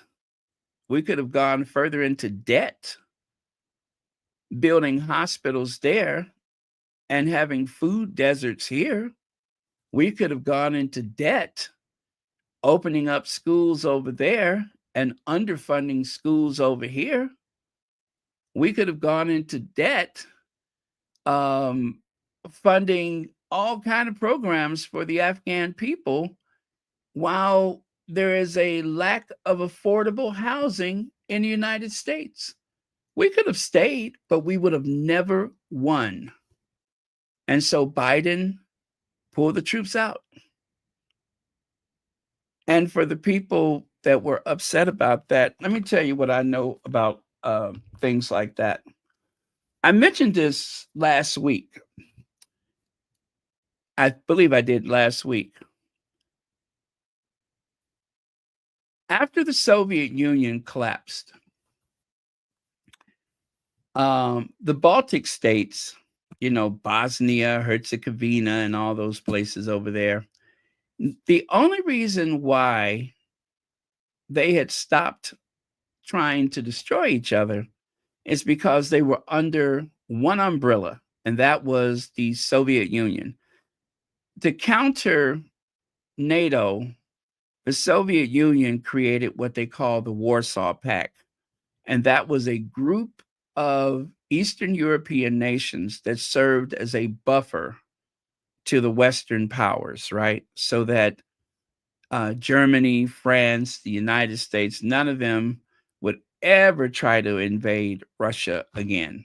Because don't forget, the French and the Germans invaded Russia in the last century. Okay? So they have good reason to be nervous about NATO. So they created the Warsaw Pact. After the collapse of the Soviet Union, all of those ancient hostilities between the Muslims and the Christians in Bosnia and all those other little countries over there, they went right back to trying to destroy each other, as though they took a nap and woke up 70 years later and they were back at each other's throats. Now, unfortunately, there was a genocide going on at the time. And so the United States and NATO got involved, even though it wasn't their responsibility, but they got involved to put a stop to it so that it wouldn't spread any further across Europe. And they did. And eventually, new borders were drawn and everything like that. So, but what is my point for saying that? My point about it is, for those people that are upset about what's happening in Afghanistan right now, if the United States pulled out of Afghanistan, let's say 70 years from now, they would have gone right back to where they left off. They would have gone right back to where they left off. And if you're a student of history, you understand that whether it's Britain or Russia or the United States going bankrupt trying to occupy Afghanistan, whenever you leave, they're going to go right back to where they left off. And that's exactly what happened. Now, that is my very shortened version of the history of Afghanistan and the, Western powers and Russia. But it's the truth. The Soviets, the British, and the United States, and any other nation that tried to conquer Afghanistan, when you leave, you're going to be that much poorer, and you're going to have a lot of injured, and deceased people to take back home.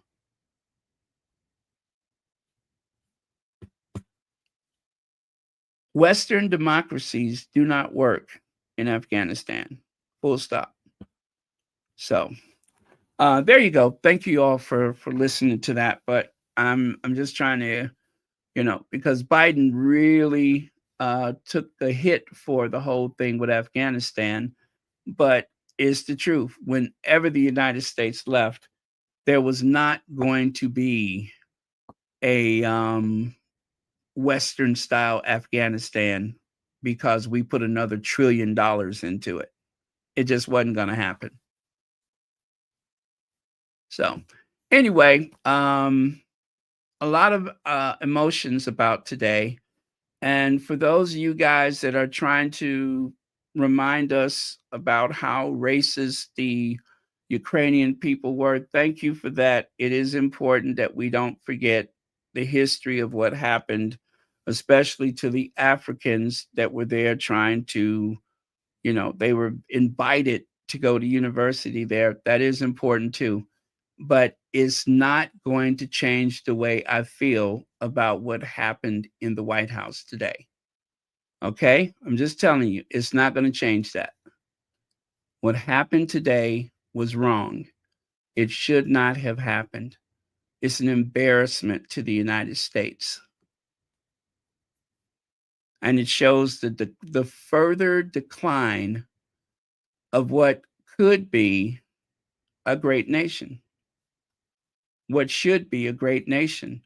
But instead, the face of this country has become so distorted and so ugly.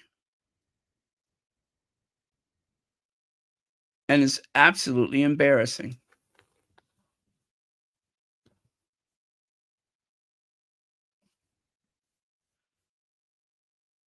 Every place you go in this world, there's going to be a politician just like Trump that are going to tell you that the immigrants and the migrants are the source of all our problems, just like Trump.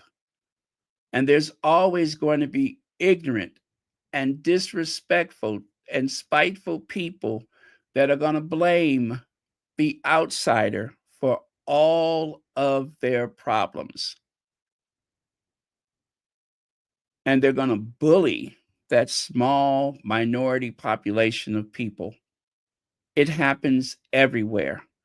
It happened in China during the pandemic. Africans were terribly mistreated over there. And in Algeria, anybody of a dark complexion in Algeria, Northern Africa, the Moors, they were not Algerians like you see them today. They were not the Moroccans that you see today. When I say they were black, they were black. And just like the Egyptians that you see today, just like the North Africans that you see today, over time, through conquest, they were displaced. Most of the darker Africans were displaced. So that's not an ancient representation of North Africa. This is something that happened a few hundred years ago.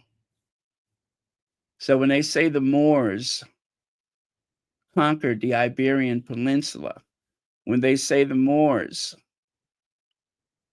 were going up the boot of Italy, they were. And they didn't look white, but they brought a lot of science and technology and education with them to Europe. That's the true history of things. So I'm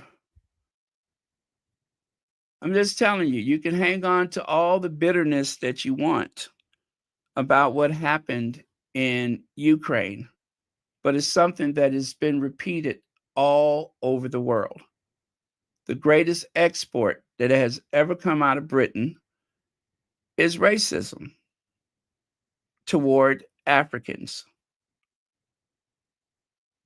And you can say the same about Portugal, the Germans, the Spanish, and anybody else, the Belgians, anybody else who has ever exploited Africa. So I'm not going to sit here and start seething with hostility against the Ukrainian people. I've been to Eastern Europe. I've been to Budapest. I've been to Prague. Didn't see too many people that look like me. And I could imagine that in the throes of war, all of a sudden, I would become the enemy. They'd take out their hostility on me. And still, I took the risk.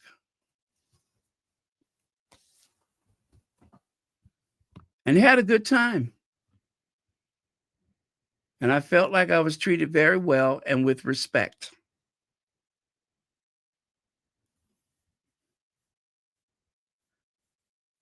You got to know your history. You got to know your history. Black people ain't had it easy anywhere.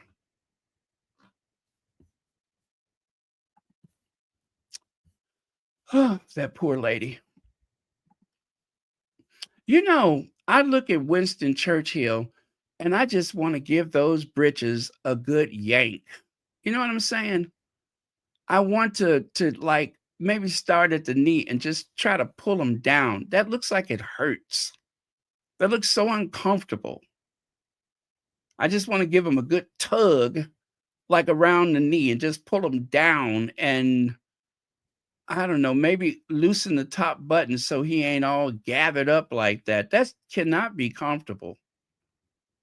That could not be comfortable. It just, somebody, the White House seamstress should have addressed those, that jumpsuit. It's too much gathered. Or loosen the belt or something, but there's just too much gathering in the crotch, in that crotch area. That's how they say it in the South, that crotch. There's just too much gathering there, and it looks painful. And I, for one, am terribly uncomfortable at the sight of it. All right, so I was here.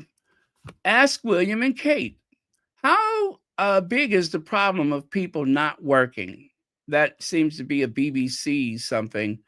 And Graham Smith, who is constantly trolling the royal family, well, he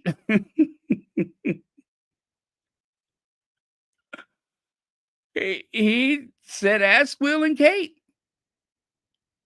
Good answer. As far as I'm concerned, that's a good answer. If anybody knows, they do.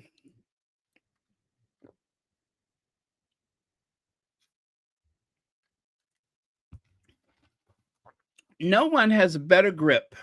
No one has a better grip of what it's like to deal with the problem of not working than anyone who has witnessed William and Kate.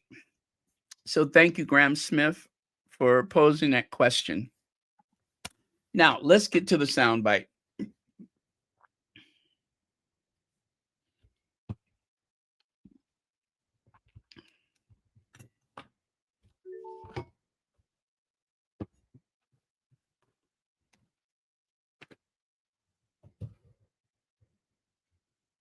All right. Now, there you have, of course, Prince William and Kate authorized Jason Knopf's smear campaign.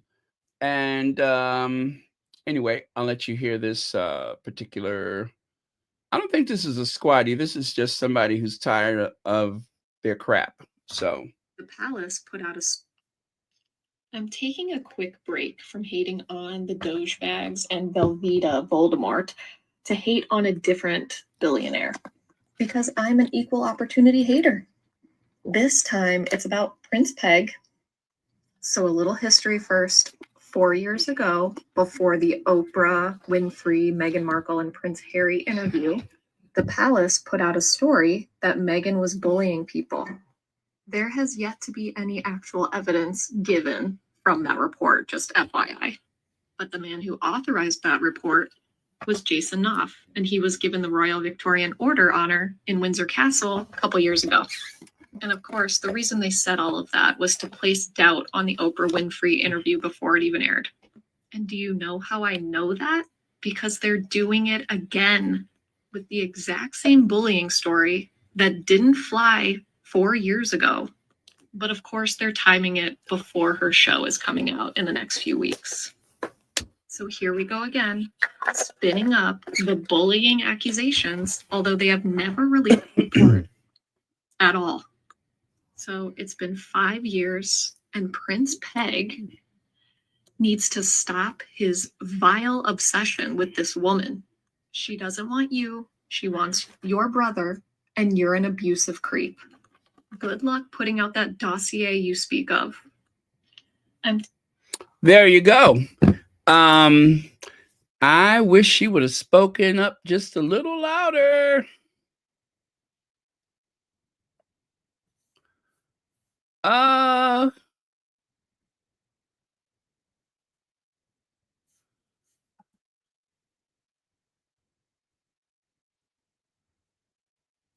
Huh? Wait, what I miss? Let me see.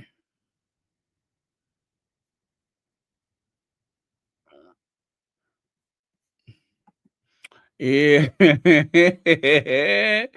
You know, things are gonna get weird in Europe. And the reason why I told that long story about the Baltic states is because old hostilities sometimes are reignited, especially when times get rough. Those old hostilities are reunited. So if and when something like that happens, just remember where you heard it first. Okay, got another soundbite for you. Ministry of Hacks. Morning. Morning, friends. Happy Thursday. And Kate and William undertook a joint official visit on behalf of the non-working British taxpayer-funded royal family yesterday to Wales in honour of St David's Day. And St David's Day is important to the Welsh nation and the Welsh people. But like me, the press are really struggling what to do with this information. It seemed like a non-event, and it's dropped off the Daily Mail headlines, the Star, the Mirror, all the massive digital sites. It's dropped away from the headlines almost as soon as it was added. We saw them getting off the train, both quite tanned. Obviously, they're just back from their hundreds of thousands of pounds holiday in Mauritius. Bit worried about Kate having a tan as a cancer survivor, but what do we know, if you know what I'm saying? Kate looked like she'd never been in a kitchen before. Literally, there's a saying in the UK, when you talk about getting some work done, whether it's baking or not, come on, roll your sleeves up, let's get into it. Kate didn't even roll her sleeves up before she started touching the dough. Obviously, then with flour on her hands, she was trying to roll her sleeves up. She looked really awkward and uncomfortable. And in this video clip, which I reposted, thank you to Not My King, the creator on TikTok, in this video clip, you can see how awkward she is. Overall result of the visit, short, unclear as to objectives, unmeasurable, poor value for money. They both looked incredibly awkward. Comments are open. As ever.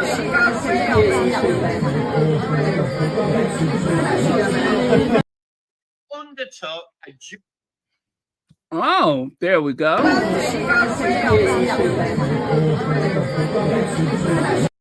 Now that was one I'm trying. Oh, there's the other one where she could not seem to figure out how to work her sleeves.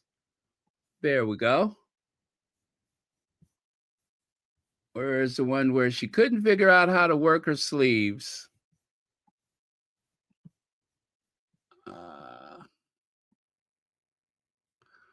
Yeah, she kept touching her hair, and she could not sort out the sleeves. Like she had never been in the kitchen before. You know what? That is so apropos. He is so right about that. She looked like she had never, ever been in the kitchen before. Oh man, where the heck is that thing at? Fudge. Sorry about my language.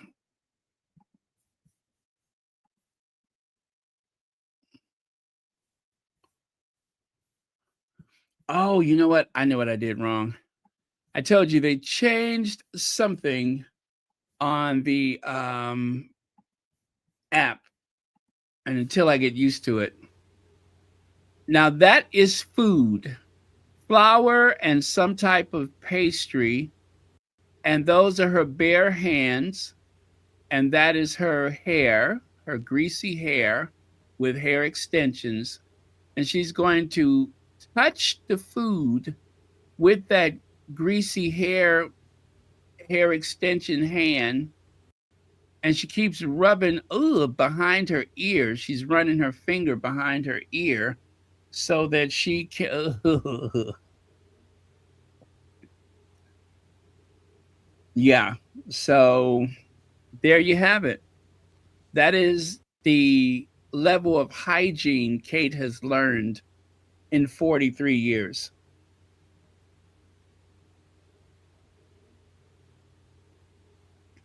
Because she's such a great mom and she does all that cooking and stuff for her kids. Right? Yeah, there you go. Don't forget to run that finger behind the ear.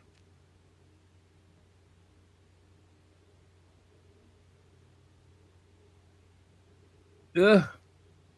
That is absolutely disgusting. That's nasty. That is really nasty. I don't think I have the one where she seems to keep tugging at her sleeves. But yeah, there was one where she just could not stop touching her sleeves.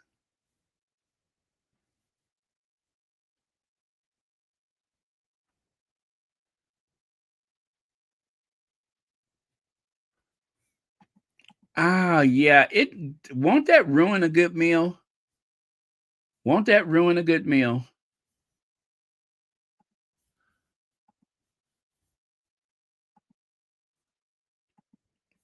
And of course, this was from yesterday. Preserves you right, Meghan. Preserves you right. Jar Wars. Get it? Star Wars serves you right, preserves you right. Jar Wars, Star Wars. And then right here, I don't know exactly where this originates, but Kate swipe at Charles.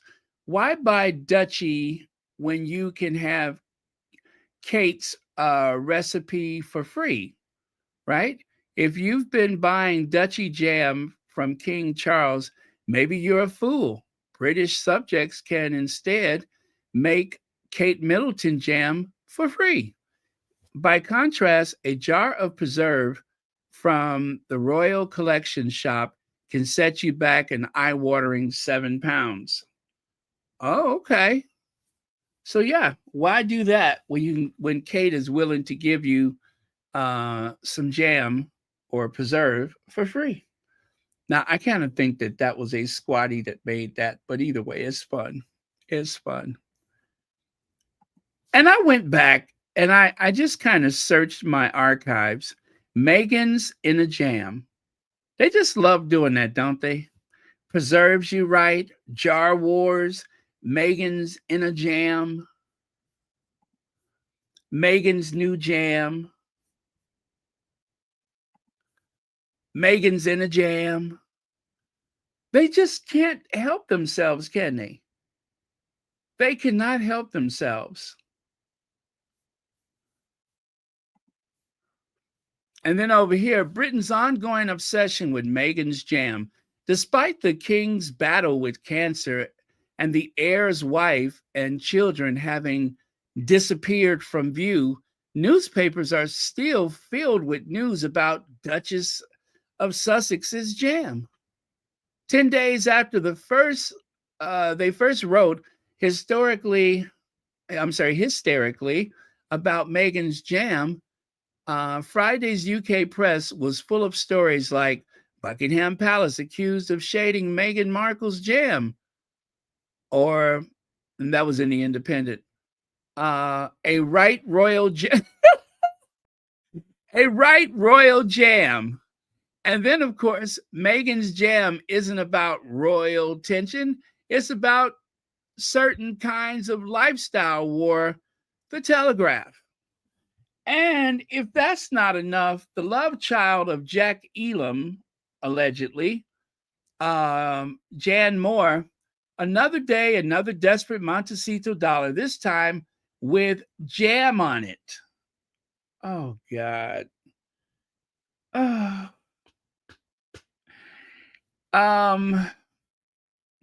The woman who allegedly have not been out on a date since the Dodgers left Brooklyn, since the fall of the Soviet Union,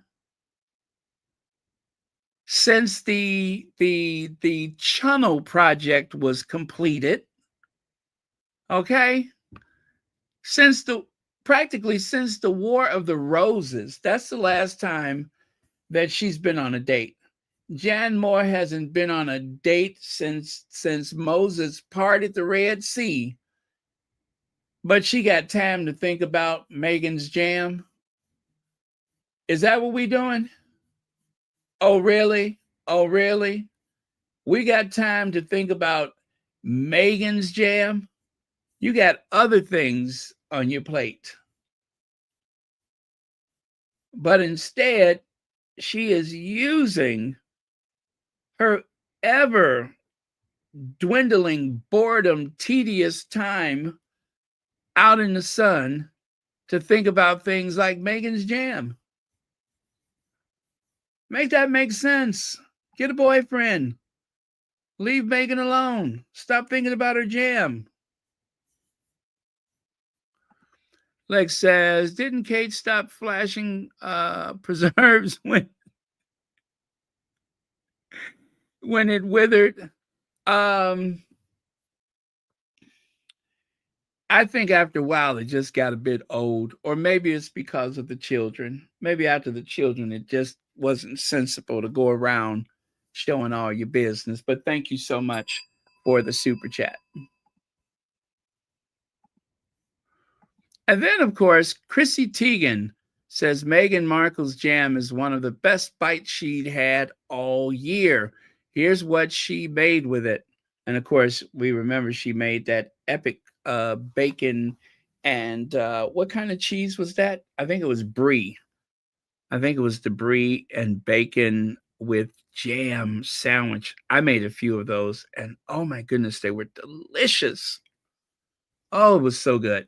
It was so good. And I got some bacon. I got some jam.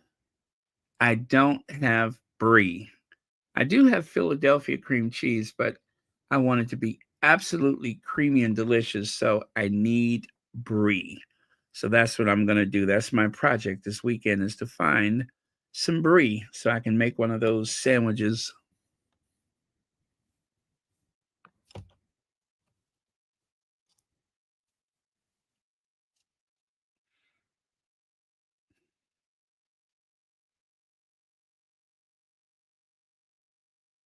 Okay.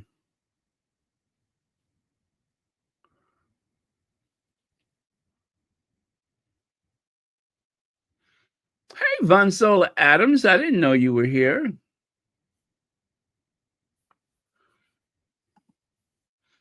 Ah, the jam. I love the presentation. I believe Meghan bought those like I guess it's pottery like.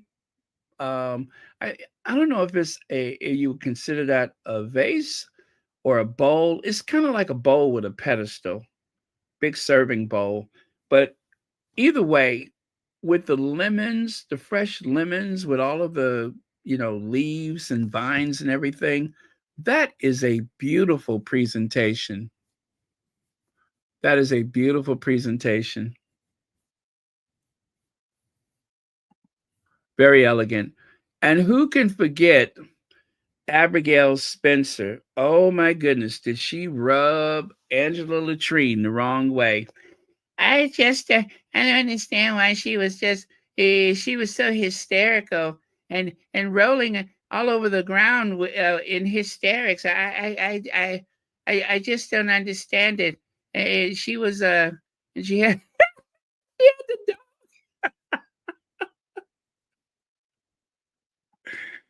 the she was so upset by that. I still do not understand what triggered her. I don't understand what triggered her to the point where she was like uh shaking with hostility because Abigail Spencer was just enjoying the sun, enjoying the jam, and spending some time with her dog. She works hard, she plays hard, and she enjoys her jam. But Angela Levin was furious, and she was acting so hysterical. When she said hysterical, I just about lost it. Okay, I just about lost it. Whatever I was drinking at the time, I would have spit it all over the room. I don't understand why she was why she was so hysterical and getting so hysterical. Yeah. If something like that bothers you to the point where, you know what I'm saying, where you just practically lose all decency, then maybe you shouldn't be doing that work. And she's probably, you know what, she needs to retire.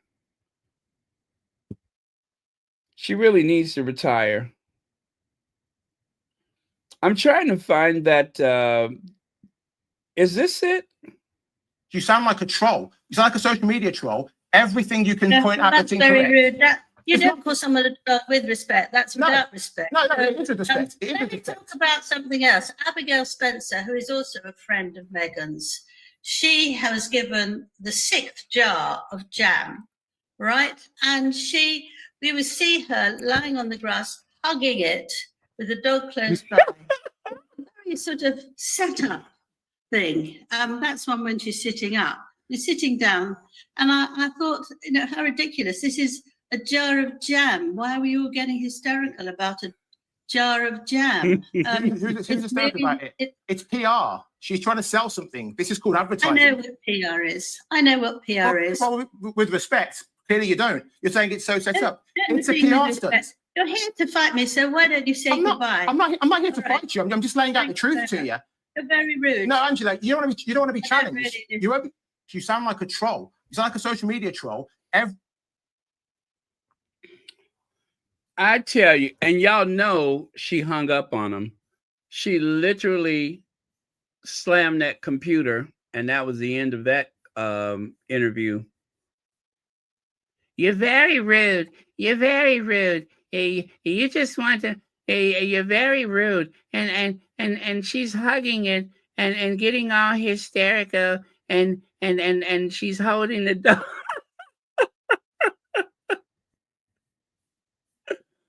Woo!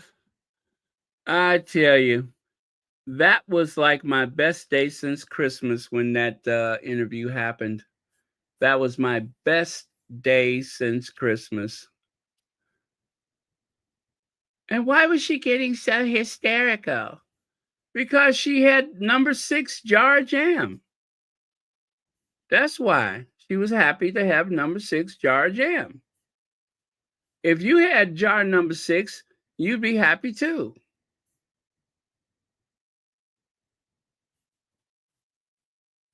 Yeah, and I believe that that was a day when she went home, or not went home, but once she logged off in a fit of rage,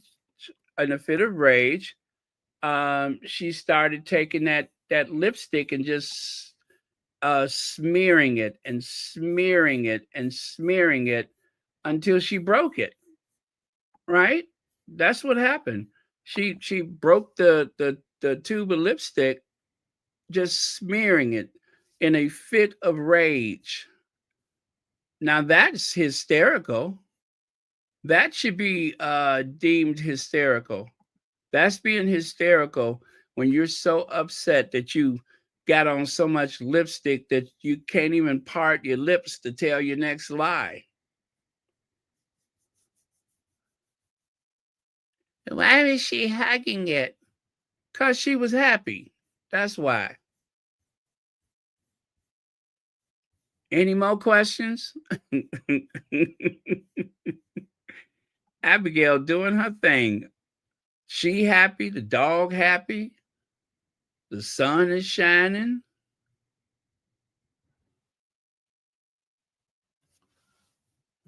Yeah, I think her reaction was a bit overboard.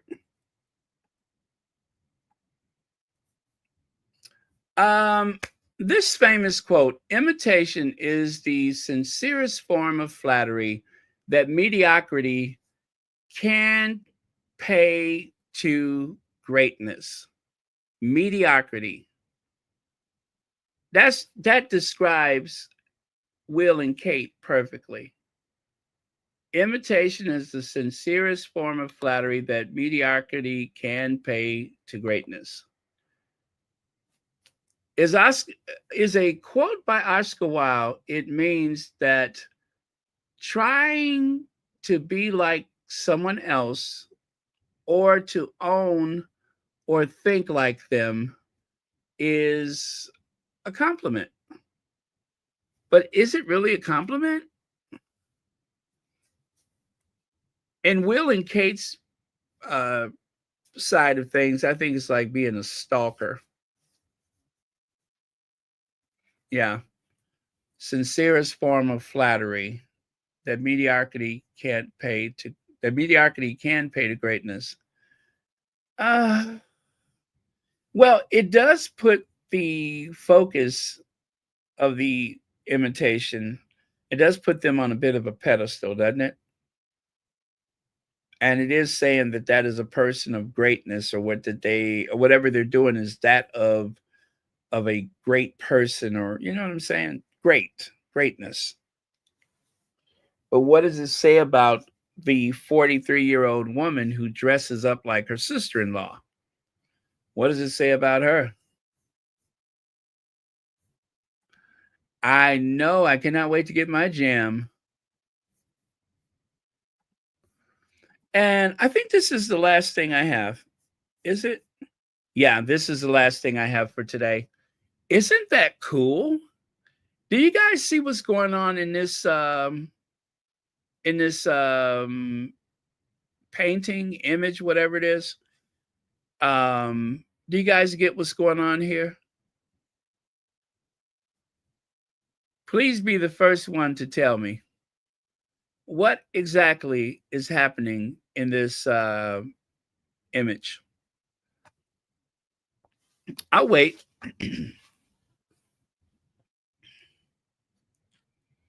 It really captured my imagination. When I saw it, I'm just like, wow, that is so cool.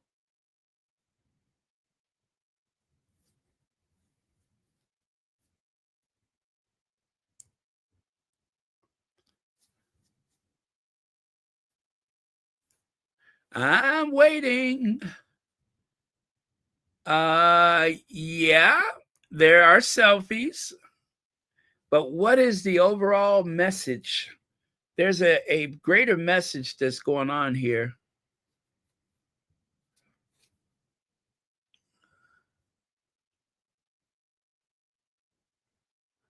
Yes. Thank you, Legs. Thank you very much. And thank you, Reba Henderson. Absolutely. The old man is really enjoying what appears to be, let me see, who is the one that cut his ear off? That looks like a Van Gogh painting, right? And the old man is really enjoying seeing that painting up close and personal. And all of those young people cannot be bothered to enjoy every brushstroke, every tone, and every little nuance, whether subtle or not. They cannot enjoy it because as millennials, or whatever generation they are, they got smartphones and they want everybody to know that they've seen that painting in person, up close. Rather sad. The commentary on our society is very difficult to miss. It says a lot about who we are, that we're not in the moment, we're in a selfie. So I thought that was so interesting. And today is the last day. Well, actually, it's March the 1st, ain't it? But, I think no, it's everybody's. Well, I don't have to do any Black history today, do I? Because I went past midnight. I'll do something tomorrow. I didn't have anything prepared today.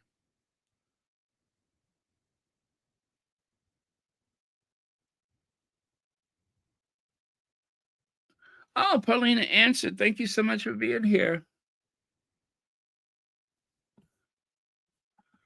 Let me see. God bless you abundantly. Just leaving my hospital appointment. Have a blessed weekend. Thank you very much, Paulina.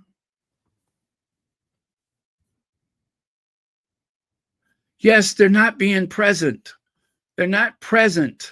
They're not being present and in the moment. No appreciation for it either. They just want to say, I was there. I've been there. And there's been a few people when I tried to share my photos from my travels, they didn't want to see it. They thought, oh, it's so cliche. And then when they see the photos, they're just like, wow, that's beautiful. And I think what they're trying to say is they thought that every photo was me standing in front of this, me standing in front of that. I don't take photos like that when I'm traveling. I take photos of things I want to remember, of little details that I find rather interesting. You know what I'm saying? That's what I do when I travel. Last week, I watched a documentary about the Pullman Mansion, right? And George Pullman, famous for the Pullman rail car, he started his business in Chicago. And he built a huge mansion in the Prairie Avenue district. There was a whole bunch of mansions over there. The McCormicks, the Fields, as in Marshall Fields, all of those families had mansions over there. And, oh, by the way, you guys, I'm done. So if you need to say goodnight, I am done. So I was watching it, and they were showing some of the furnishings from the house. And there was this one piece of furniture that some historical society had paid $7,000 for back in the 1990s. I think it was the number. And it was a built-in piece of furniture, like a sideboard or something from the McCormick Mansion. And I'm looking at this and I'm like, I've seen that before. And I had actually taken a picture of it when I went to the Pullman Museum. And so I'm watching this documentary and I'm looking up the picture on my phone. And sure enough, I actually had a picture of it because you know, that's how I travel. When I travel, I visit or something like that. I want to remember certain things. So, you know, for the sake of my own personal research, sometimes I like to go back to something or and I remember when I went to the Biltmore estate, Asheville, North Carolina. They say it's the largest privately owned home in America. The Biltmore Castle, Biltmore Estate, whatever you want to call it. It's in Asheville, North Carolina, and there was so many interesting details to enjoy with that house. And I had like one of my favorites, and it was not a big deal, but they have something called I think they call it pocket linen, or no, not pocket. Anyway, it's like a linen fold. That's what they call it. Linen fold. And linen fold is like when you carve the wood, you know how you carve those square sections or those rectangle sections of a door? Um, they have something called a linen fold. And that was the first time I had ever noticed something like that. But I just thought it was so unique and so clever. I took a photo of it. And one day I'm looking at a documentary about some property somewhere. And I'm like, oh, yeah, that's what they call that, huh? I didn't know the name of it, but I just knew I liked it because I thought it was just very clever. You know, how do you decide what the design is going to be? And, you know, how are you going to stylize something? So that was like something that I saw at the Biltmore that captured my eye. And that's some of the photos I take. And then I take, you know, the more traditional, mostly the more traditional photos, but that's like a little hobby of mine. Let me see if I can find a photo of it. Uh, Biltmore, Asheville, North Carolina. If you ever go to Asheville or, you know, that area, it is worth the visit. It is definitely worth the visit.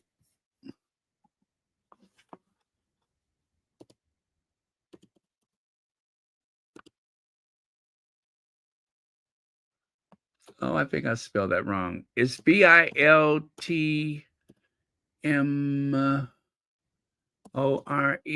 right?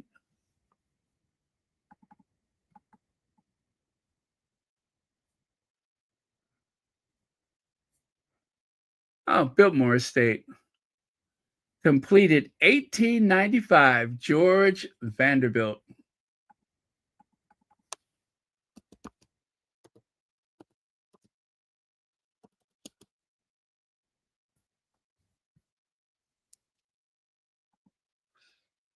Nah, I don't see it. Well, good night, everyone. Thank you for joining us on Royal Sussex. It has been a pleasure as usual.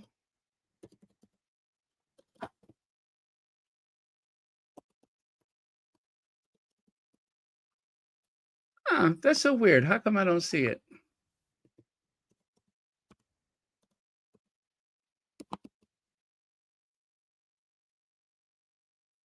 The other thing that was cool is when I went for, oh, there it is right there. It just kind of jumped out at me. November 19th. Okay.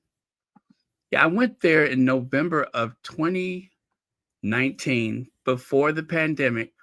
That was one of the last places I traveled to before the pandemic was the Biltmore.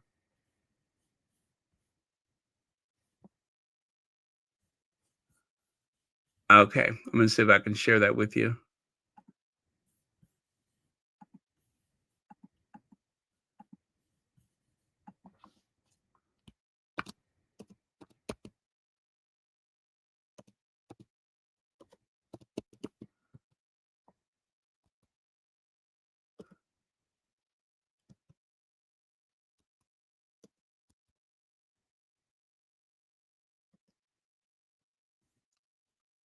Oh, and also, you know what? When I went to visit, they had an exhibit to Downton Abbey on display. That's the other reason why I went. I wanted to see the Downton Abbey exhibit. So, okay. That's it right there. So that is one of the panels made into the door. And it's like a piece of fabric folded, and they call it linen fold. See how the lines are? I thought that was so clever. I had to take a picture of it. I'm like, oh, wow, that is so interesting. That is so interesting. Never seen anything like it. So, and you know what? I probably have seen it and just didn't pay attention to it.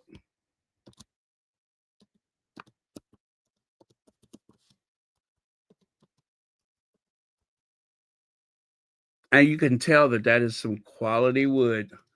Only the best for the Vanderbilts. You know, Anderson Cooper's mother grew up in that house. That was once owned by her uncle, I think. I think it was owned by her uncle.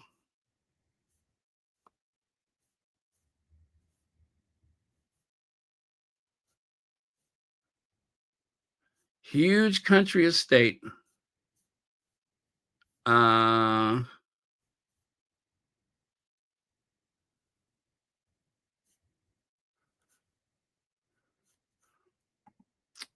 Oh, this is another favorite part of the house. I love this right here.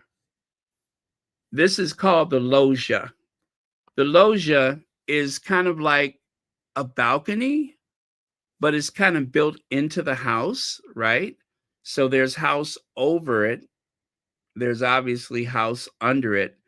And it's kind of like an opening in the wall with those arches, makes it look even more elegant.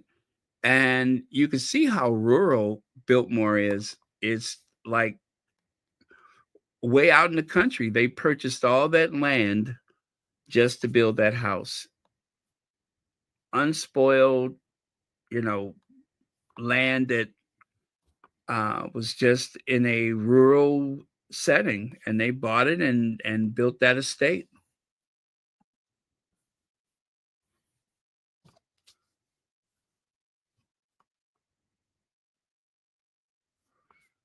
Okay. Have I not bored you guys sufficiently? Why are y'all still here? I thought you all would have got bored and called it a night.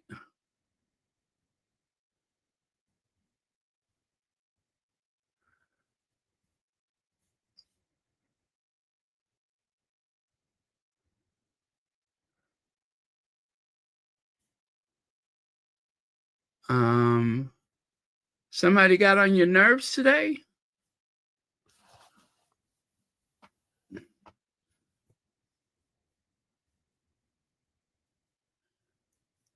Let's see. Am I seeing correctly that most world leaders are going to Zelensky's side, except for the Prime Minister of the United Kingdom and, of course, King Charles? Yeah, I know that Macron has thrown his support behind Zelensky, and a few other world leaders. They're posting Zelensky is trending all over social media. He really is trending all over social media, and rightly so. And rightly so. He should be trending.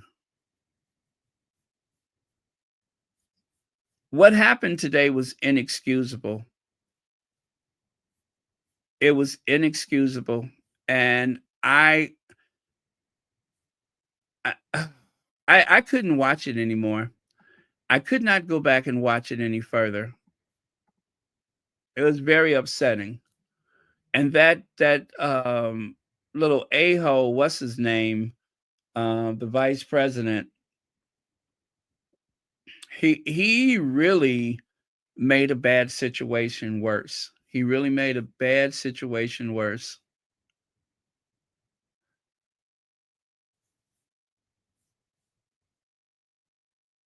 Dorothy Ross? Where? Hey, Dorothy Ross.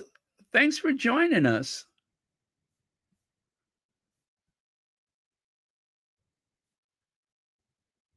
I'm looking. I don't see you here. But they say you're here, so that's good enough for me.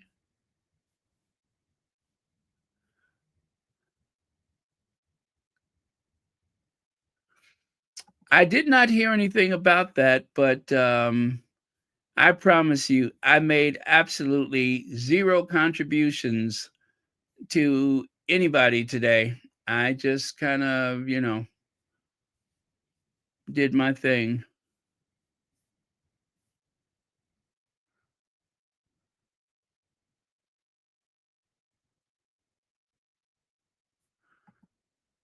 I hope they were uncomfortable. It was so ugly. It was such an ugly side of of of of this country on full display.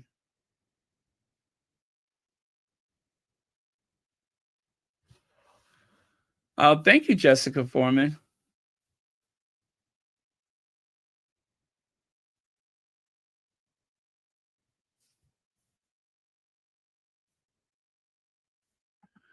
Oh, okay.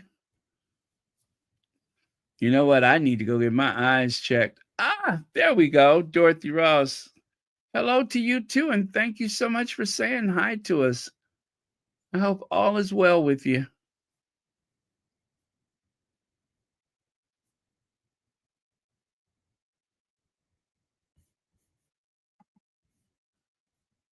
Oh, and the ambassador, that poor lady. Mm-mm-mm.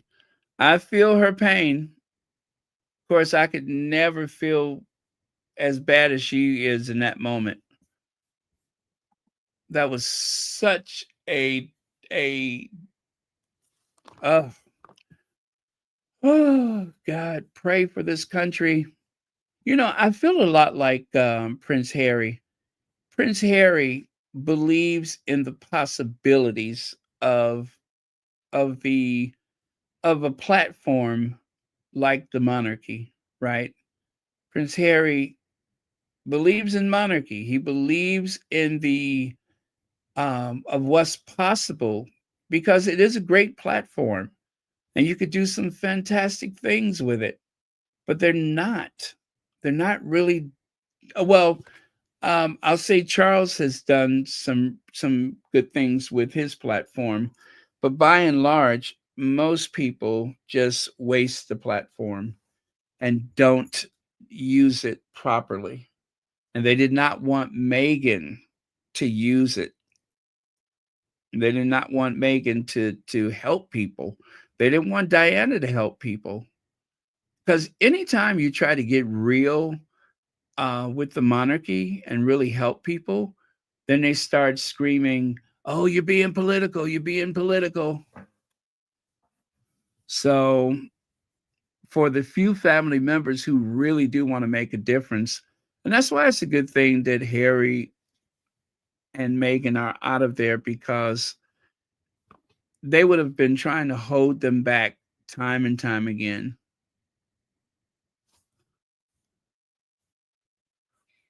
I am not well at the moment, waiting for more antibiotics, sending my love to you all. Oh, we will be sending our prayers to you, Dorothy Ross. Thank you so much for sharing that with us. Thank you for being here.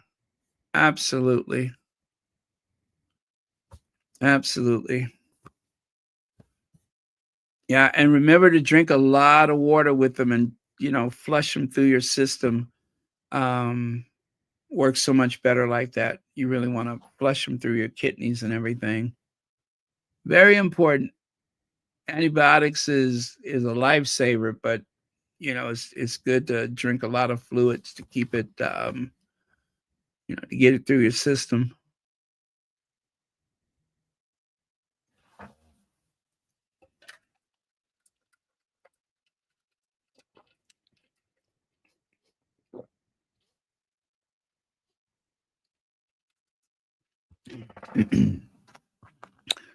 I know I have told this story before, but some of you all may have never heard it, but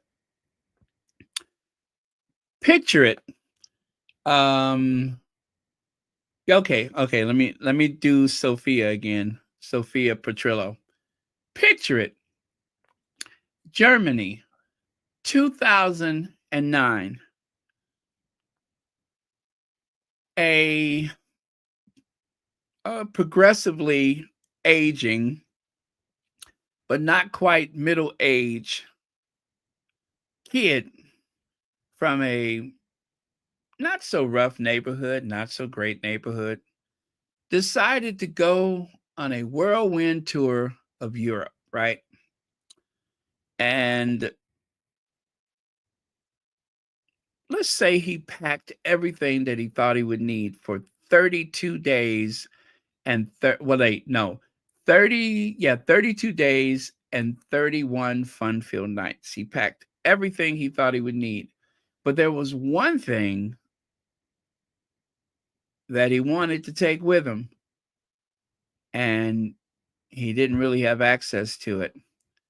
But he knew that whilst traveling, it could be that one thing that could derail the whole vacation. Well, at the time, that not so young man was prone to, bronchitis, chest infections, always some kind of thing like that.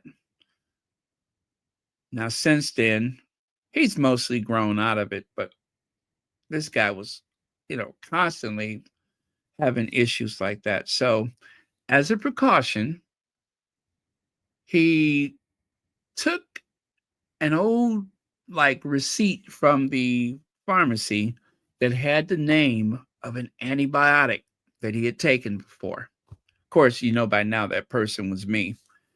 And I thought, now, if there's anything that can go wrong on this trip, that would be me catching the chest cold and being absolutely miserable. And so I just, on faith, I just tore the little name of it. I forgot what it was called, but I tore the name of it and I stuck it in my wallet, like a little strip of paper in my wallet. And so I think that trip, I started in Paris, right? And then I went over to London where I was planning to meet with a friend that I had met in the US who was from Paris but lived in London. And he invited me to go to a rave party. So I went to this rave party, and I'm telling you, they were smoking everything in that place, even the chair cushion. They'd take the chair cushion and smoke that. I mean, it was just the air was awful inside of this place in some big warehouse somewhere. And so I was like, wow, I got to go outside and get some air. So I went outside, but it was raining a bit. They had this little courtyard area where you can hang out and everything, but it was raining a bit. So it was very damp outside. And so I went back inside, but it was too much smoke. So I went back outside. It was too damp. And eventually we left, thank goodness, because even though I was having such a great time and I met all these interesting people in London, I needed to go somewhere and dry off or get warm or something. Okay. So from there, I think I went to Amsterdam, but I started having a bit of a cough. And then I went to Bruges and oh no, I went to Germany next. I think I went to Germany, from Amsterdam to Germany. I did all this using my rail pass. And I went to Berlin because I had never been to Berlin before. And by then, I was exhausted. I couldn't even get off the tour bus to look at Checkpoint Charlie because I would cough all night when I needed to sleep. And during the day, I was so tired because I didn't sleep well last night. And so I tried to get a prescription. Oh, you know what? I did go to Budapest and Prague before I went there. So all that time, I'm getting worse. Budapest, Prague, and then to Berlin. And I remember I was in Berlin. It was my birthday. So I spent my birthday in Berlin. But I was sick as a dog. And I said, let me try one more pharmacy, because every place I went, they were just like, nah, you need a prescription, nah. I tried some kind of like vitamins or something, and it did not help. I was still in bad shape. I had a lot of energy because, you know, I'm on the road and I'm enjoying myself. So I did my best to enjoy my day. But at night, it was just awful. I needed something to dry that cough out. So I went to one more pharmacy.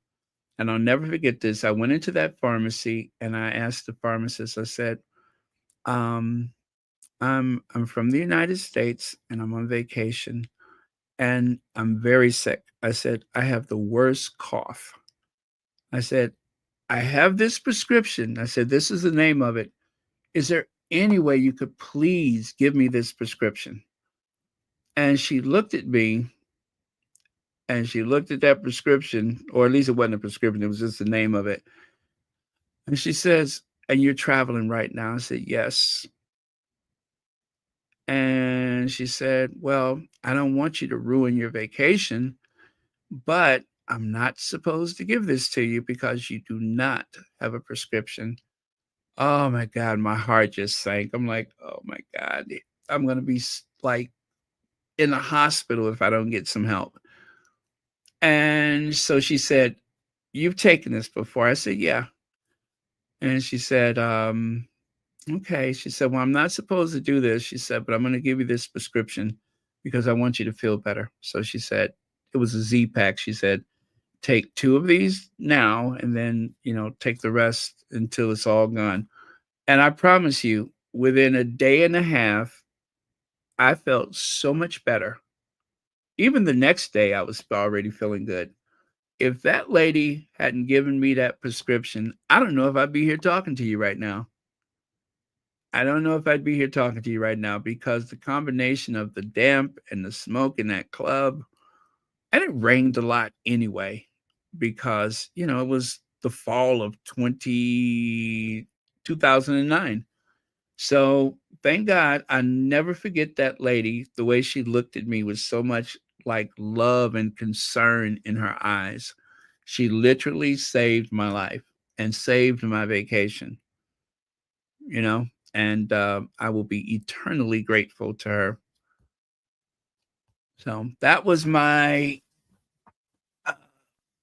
story about that little situation while traveling. But yeah, I thought if anything could go wrong, you know, God works in amazing ways, right? In mysterious ways. What gave me the presence of mind to take that little tear of paper with me? I couldn't tell you anything else. It had to be a God thing because otherwise, you know, I would have just been in trouble.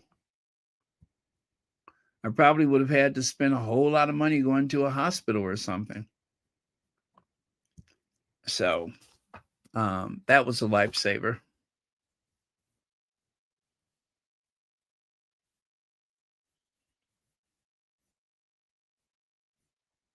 Okay.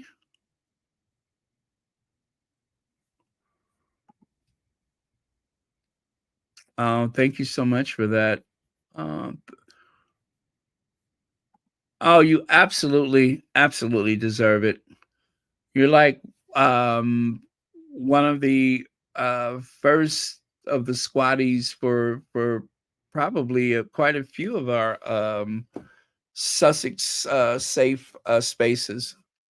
Yeah, you go all the way back.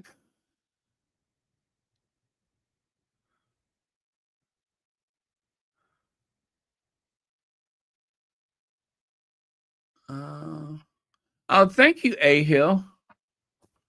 Thank you, A Hill. I think the best part, excuse me, excuse me. I think the best part about this community is the way that that people are so supportive to one another. That is like probably one of the best things about if not the best thing about this community.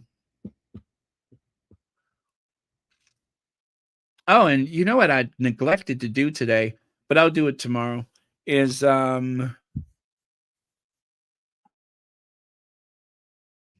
wanted to put together something about scams and fraud and such.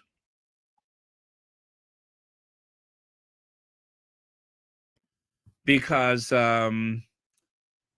you know, as times are getting kind of tough for some people, it seemed like there are just so many people on an angle, you know, and I have stuff pop up on my phone like for this and that and this and that. And one of the new scams that they have is you didn't pay your toll and you owe the toll booth money and that kind of thing. Um, and it's a text message, not an email, a text message. And they're like making all of these vague threats about if I don't pay this toll. But I have the service that takes the money automatically. And I saw one of those things come up on my phone before. Now, I did not click, should I say, I did not give them any information. I went to the toll website, right, to see if I owed any money. And all I could see is where I went through a toll and they took their money automatically. And that was the end of it. And that is definitely a scam. That is definitely a scam. So that is something that we all should be very vigilant about, especially as we get older. Sometimes we don't think as fast as these scam artists. So, and I just want I want everyone to you know, just be careful and consider. And as my grandfather used to say, when people would call, he'd say, "You got to talk to my daughter. You got to talk to my daughter." He would not allow them to pull him into anything. Whatever they said, you have to talk to my daughter. Oh, yes, from the post office thing, the post office scam, and they need a little more information. Do not fall for it. If you have the tracking number for your item, go directly to the post office website. Do not exchange any information with those text messages. Go directly to the website. You'll save yourself a lot of grief.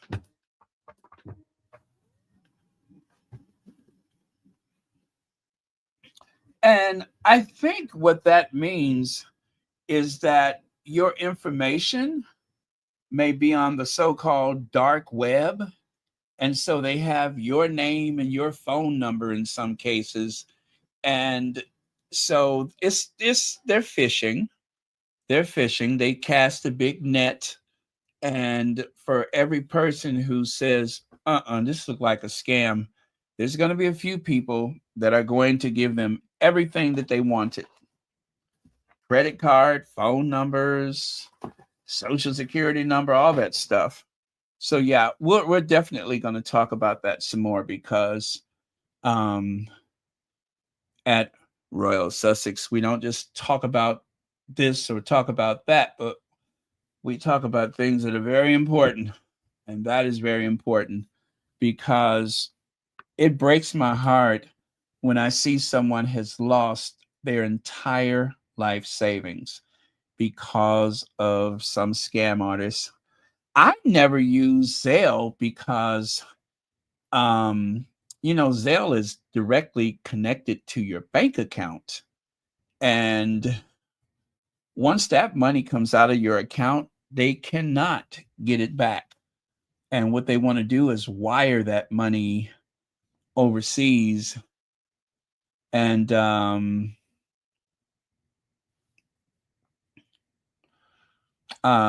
what do you call it? They I think the way the scam works is that Oh, I can't even think about it right now. I don't know how that happens, but someone someone pretending to be the bank called, and they even had the person give them the PIN number for something. Anyway, they try to influence you with that sense of urgency. Like if you don't do something now, you know what the experts say? Hang up as fast as possible and call the number on the back of your credit card or your debit card. Call that number, because these people will have your name. They will have your account number. They'll have a whole bunch of information. And the way that happens is that they have gotten information out of your phone. Like if you use the Wi-Fi in some public institution somewhere, that's can be a problem. And then sometimes we have our phone set where we automatically connect to whatever Wi-Fi is available. And also only use your phone charger, because some of those cables have the ability, like if there's a public space and you see a phone charger and you just say, oh, I'm going to plug my phone in. If it's magnetic, you're okay. But if it's one that you have to plug into your phone, they can pull information out of your phone like that. And so what they do is they trick you into verifying whatever transaction is taking place. And when you do that, then the bank is like, well, you know what? It came from your phone or your computer and this and that and such. We can't do anything for you. Scary stuff like that. But just make sure you hear my voice if that happens. Hear my voice say, hang up. I don't care how much they are trying to scare you. Hang up and call your bank directly. Because these people, they have gotten so good at what they do. They will know so much stuff. They'll even say, yeah, and I see here you had a transaction the other day for $76. And you go, yeah, I did. Well, how would they know that? Well, because they can get certain things out of your phone, but they can't get everything out of it. And so they will have enough information to convince you that they are the bank. But don't accept a phone call from the bank. Hang up and call them back. Call the number that you are familiar with. Don't use the redial button. Hang up, because it can still have the right number on your phone, and it'll come up Chase Bank. It'll come up, Wells Fargo. You can't trust it. Hang up and call the bank yourself.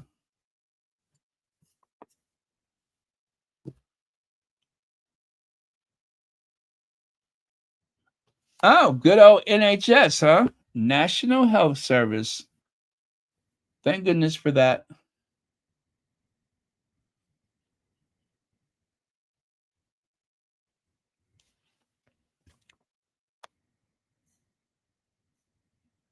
Echinacea, I've heard of that before. And it helps? Okay. Well, I mean, I've never met a antibiotic I didn't like.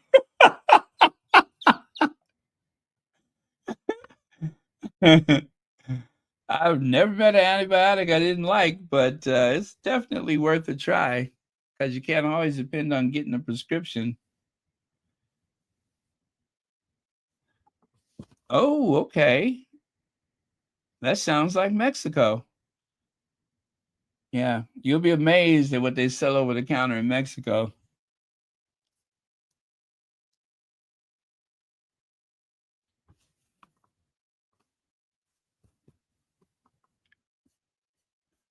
Okay. All right, you guys. It's been 3 hours. I cannot believe I've been on here 3 hours. And I can't believe that so many of y'all are still here. I thought I'd be bored you out of here by now. Oh, well, hey, Pete, thank you so much for joining us.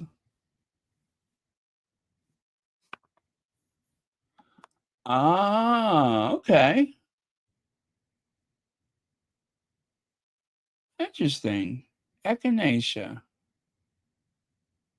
I've heard of it before, but I've never tried it.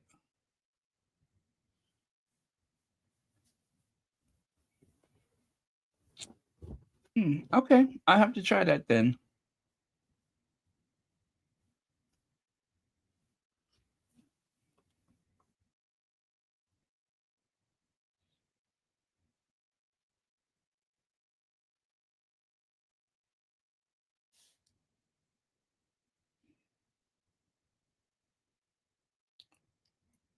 Oh, okay. Oh, thank you very much, Legs.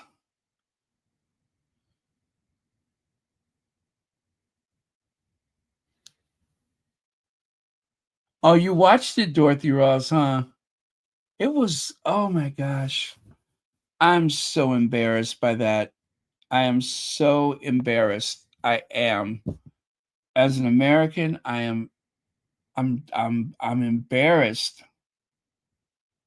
I had to cut it off. And I haven't watched Jason Knopf. I cannot do that to myself.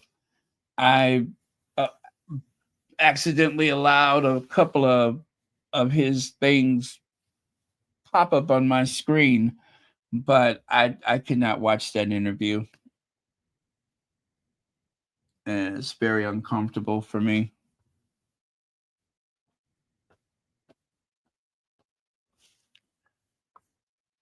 Connie Bomber!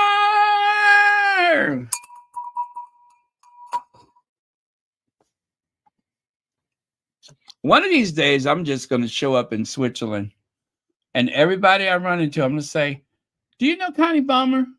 Are you Connie Bomber? That's what I'm going to do. Everybody I run into, I'm going to be like, Connie Bomber?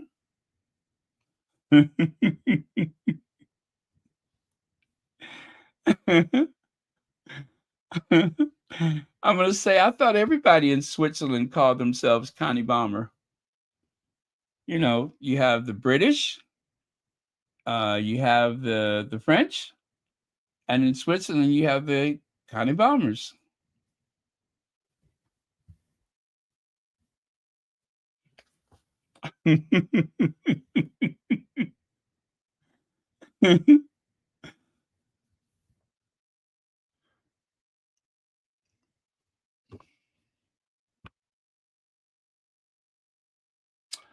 Is he sane or not? You know, he's a con man. He is a con man. And I don't think it's helpful to question his sanity. The fact that he was allowed to run for president again, I think we should question our own sanity. Collectively, this nation needs to question his sanity. He should not have been allowed to run again. I don't know how you prevent it or how you stop it, but the thing is, there are certain things in our society that only a wealthy, privileged white man can get away with, and that's the truth. There are certain things in our society that only a privileged, wealthy white man can get away with. If you're a person of color, don't even think about it.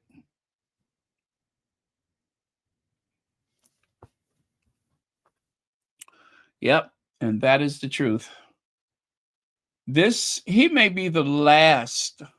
He may be the last of his kind by the time he leaves office. Hopefully, the country will have been exhausted with the idea of it, but I hope he's the last of his kind that we ever see.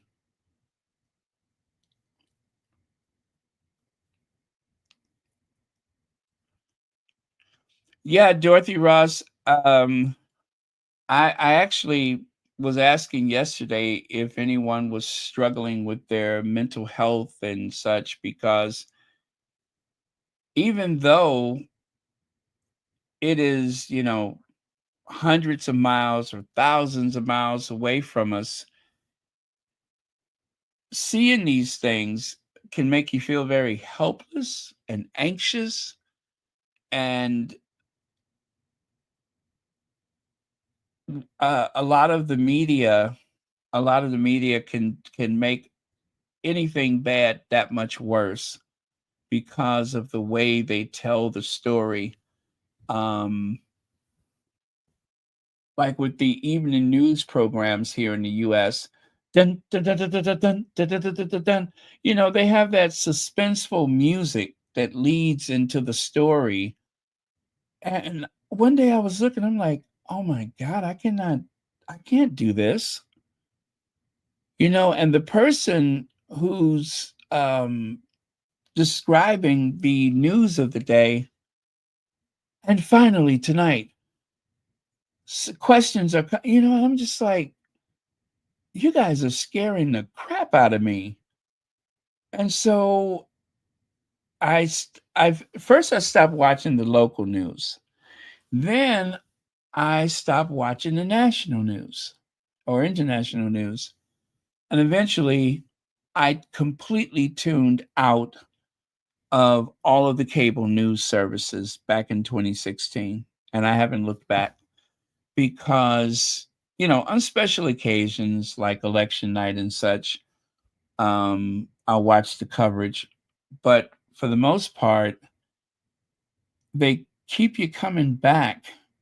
And see, that is like the description of an abusive relationship, is that they keep you coming back to them. You identify with them.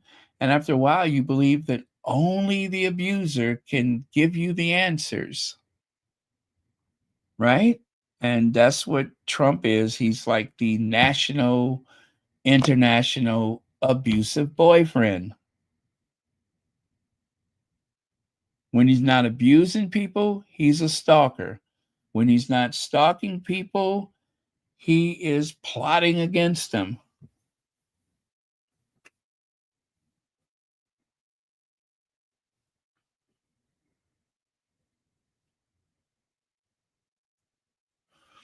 Okay, thank you.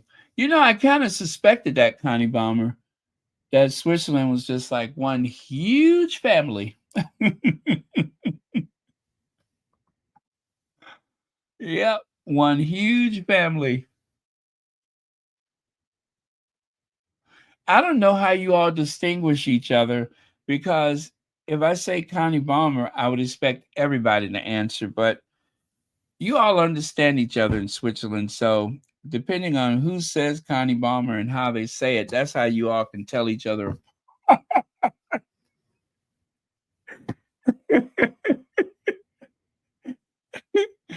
That's how you all can tell each other apart. Now, to the untrained eye, we wouldn't know one Connie Bomber from the other.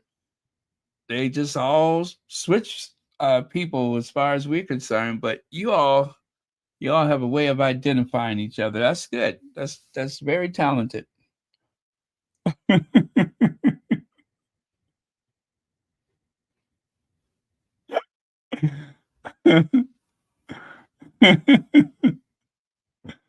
Hi, Sandra. Thank you for joining us.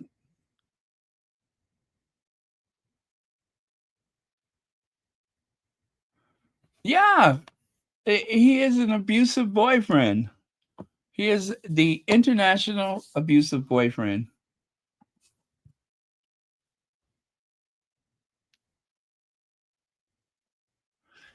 Yeah, what was that about? I saw that and I thought it was AI. When I saw that, I thought it was AI, but that really happened? That really happened.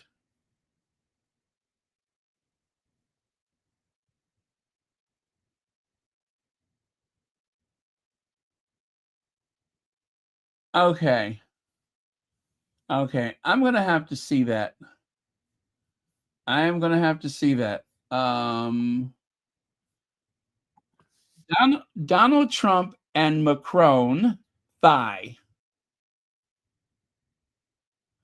Oh, that is a real thing. And this is the responsibility of Russia because the aggressor is Russia. So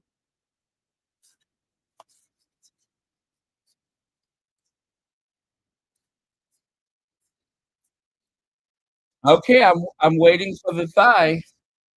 It's only a 1-minute video.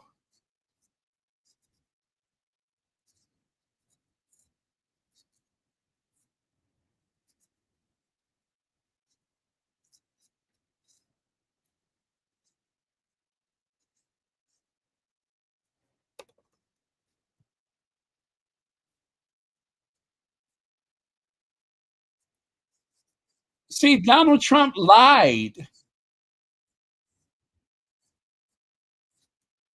Donald Trump was saying that Europe doesn't get their money back or something like that, and Macron corrected him.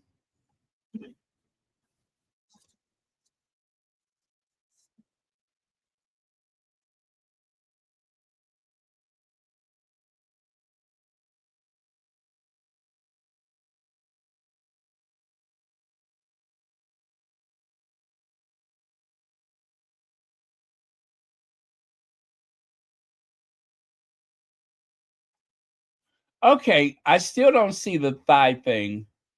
I don't see it.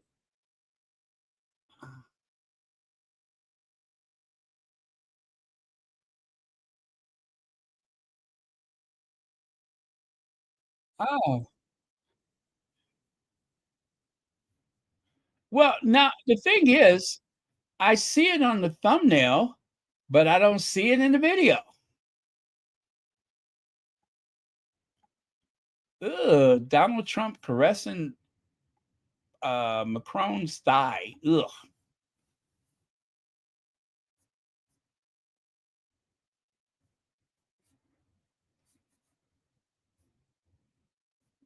I don't know why I don't see it.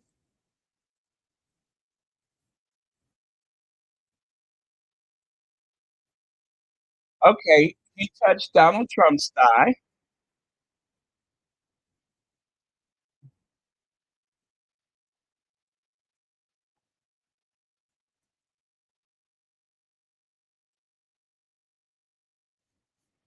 Ugh. You know, please don't make out. I thought that was the worst thing that could happen is the two of them touching each other, and then today happened. Lord have mercy. Okay, well, I'll try to find it later. I didn't see it.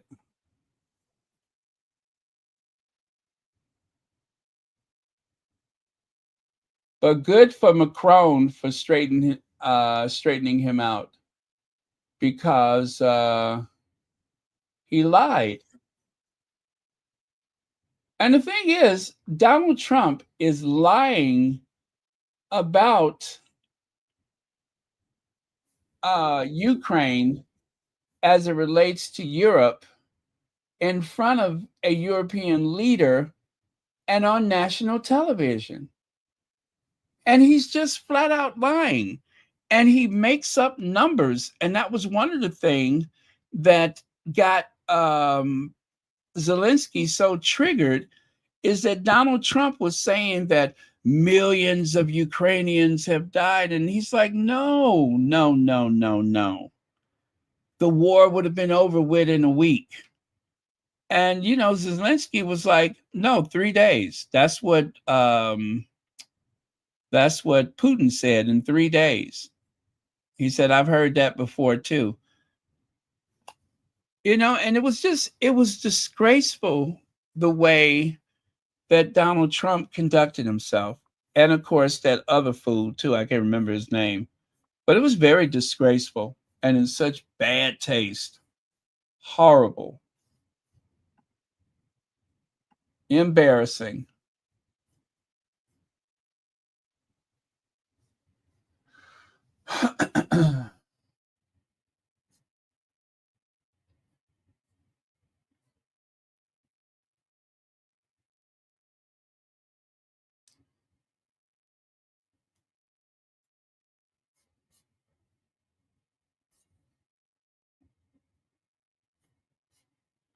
I'm not apologizing. Zelensky is not apologizing. I'm so glad.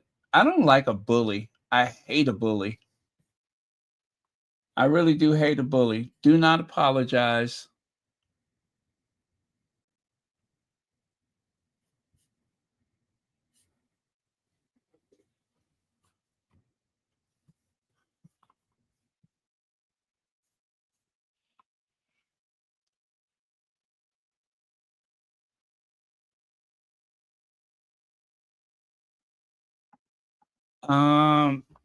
It's true. Dutch. The Netherlands language has a lot of similarities to Swiss Dutch. Did you say Dutch or douche? Douche.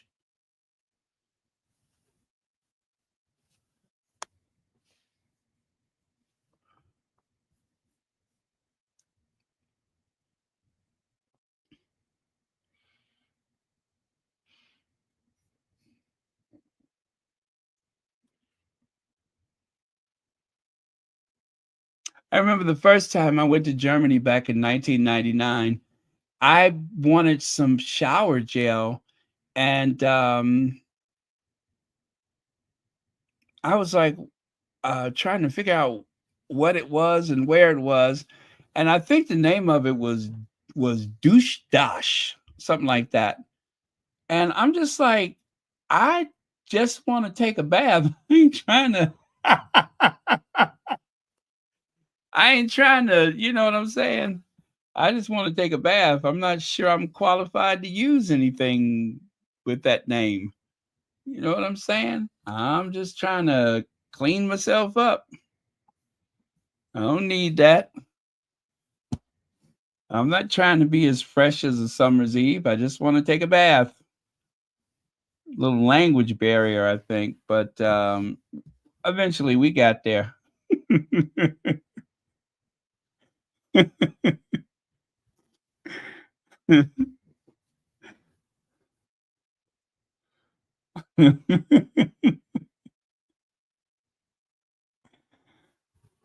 It's kind of like going to the dentist. If you went to the dentist, right, and the doctor started walking toward you with a pair of those ducks, you'd be like, "Am I in the right place?"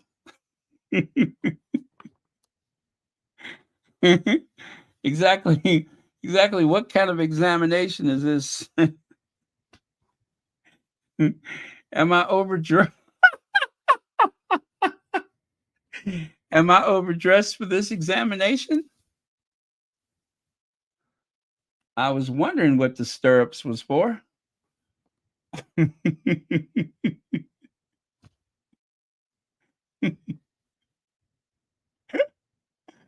If you go to the dentist and they have stirrups on the chair, you're probably in the wrong office. Yeah. And if you pull out those ducks, then you know you're really in the wrong office.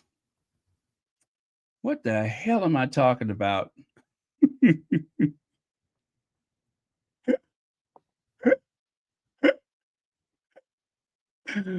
uh oh well. I guess I should go. I'm starting to get 2 hours and a half. I mean 3 hours and a half. I'm fixing to go, y'all. I'm fixing to go. Let me see. I speak Dutch, French, English, German. Oh, that's Deutsch. Yeah, okay. German, Lingala, Swahili, and a bit of Spanish. Very impressive. Very impressive.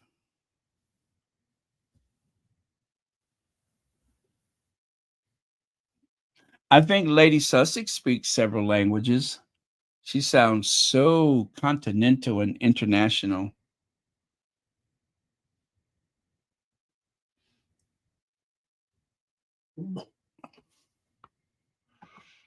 Well, long as I get clean, that's the whole point.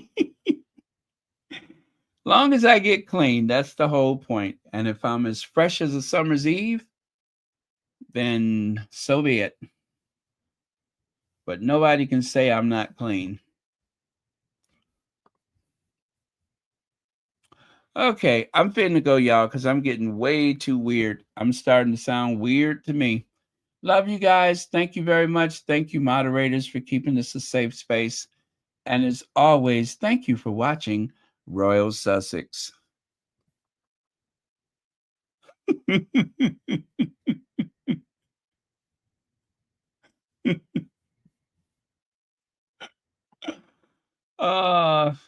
Yeah, I'm still here and talking very cryptic and weird.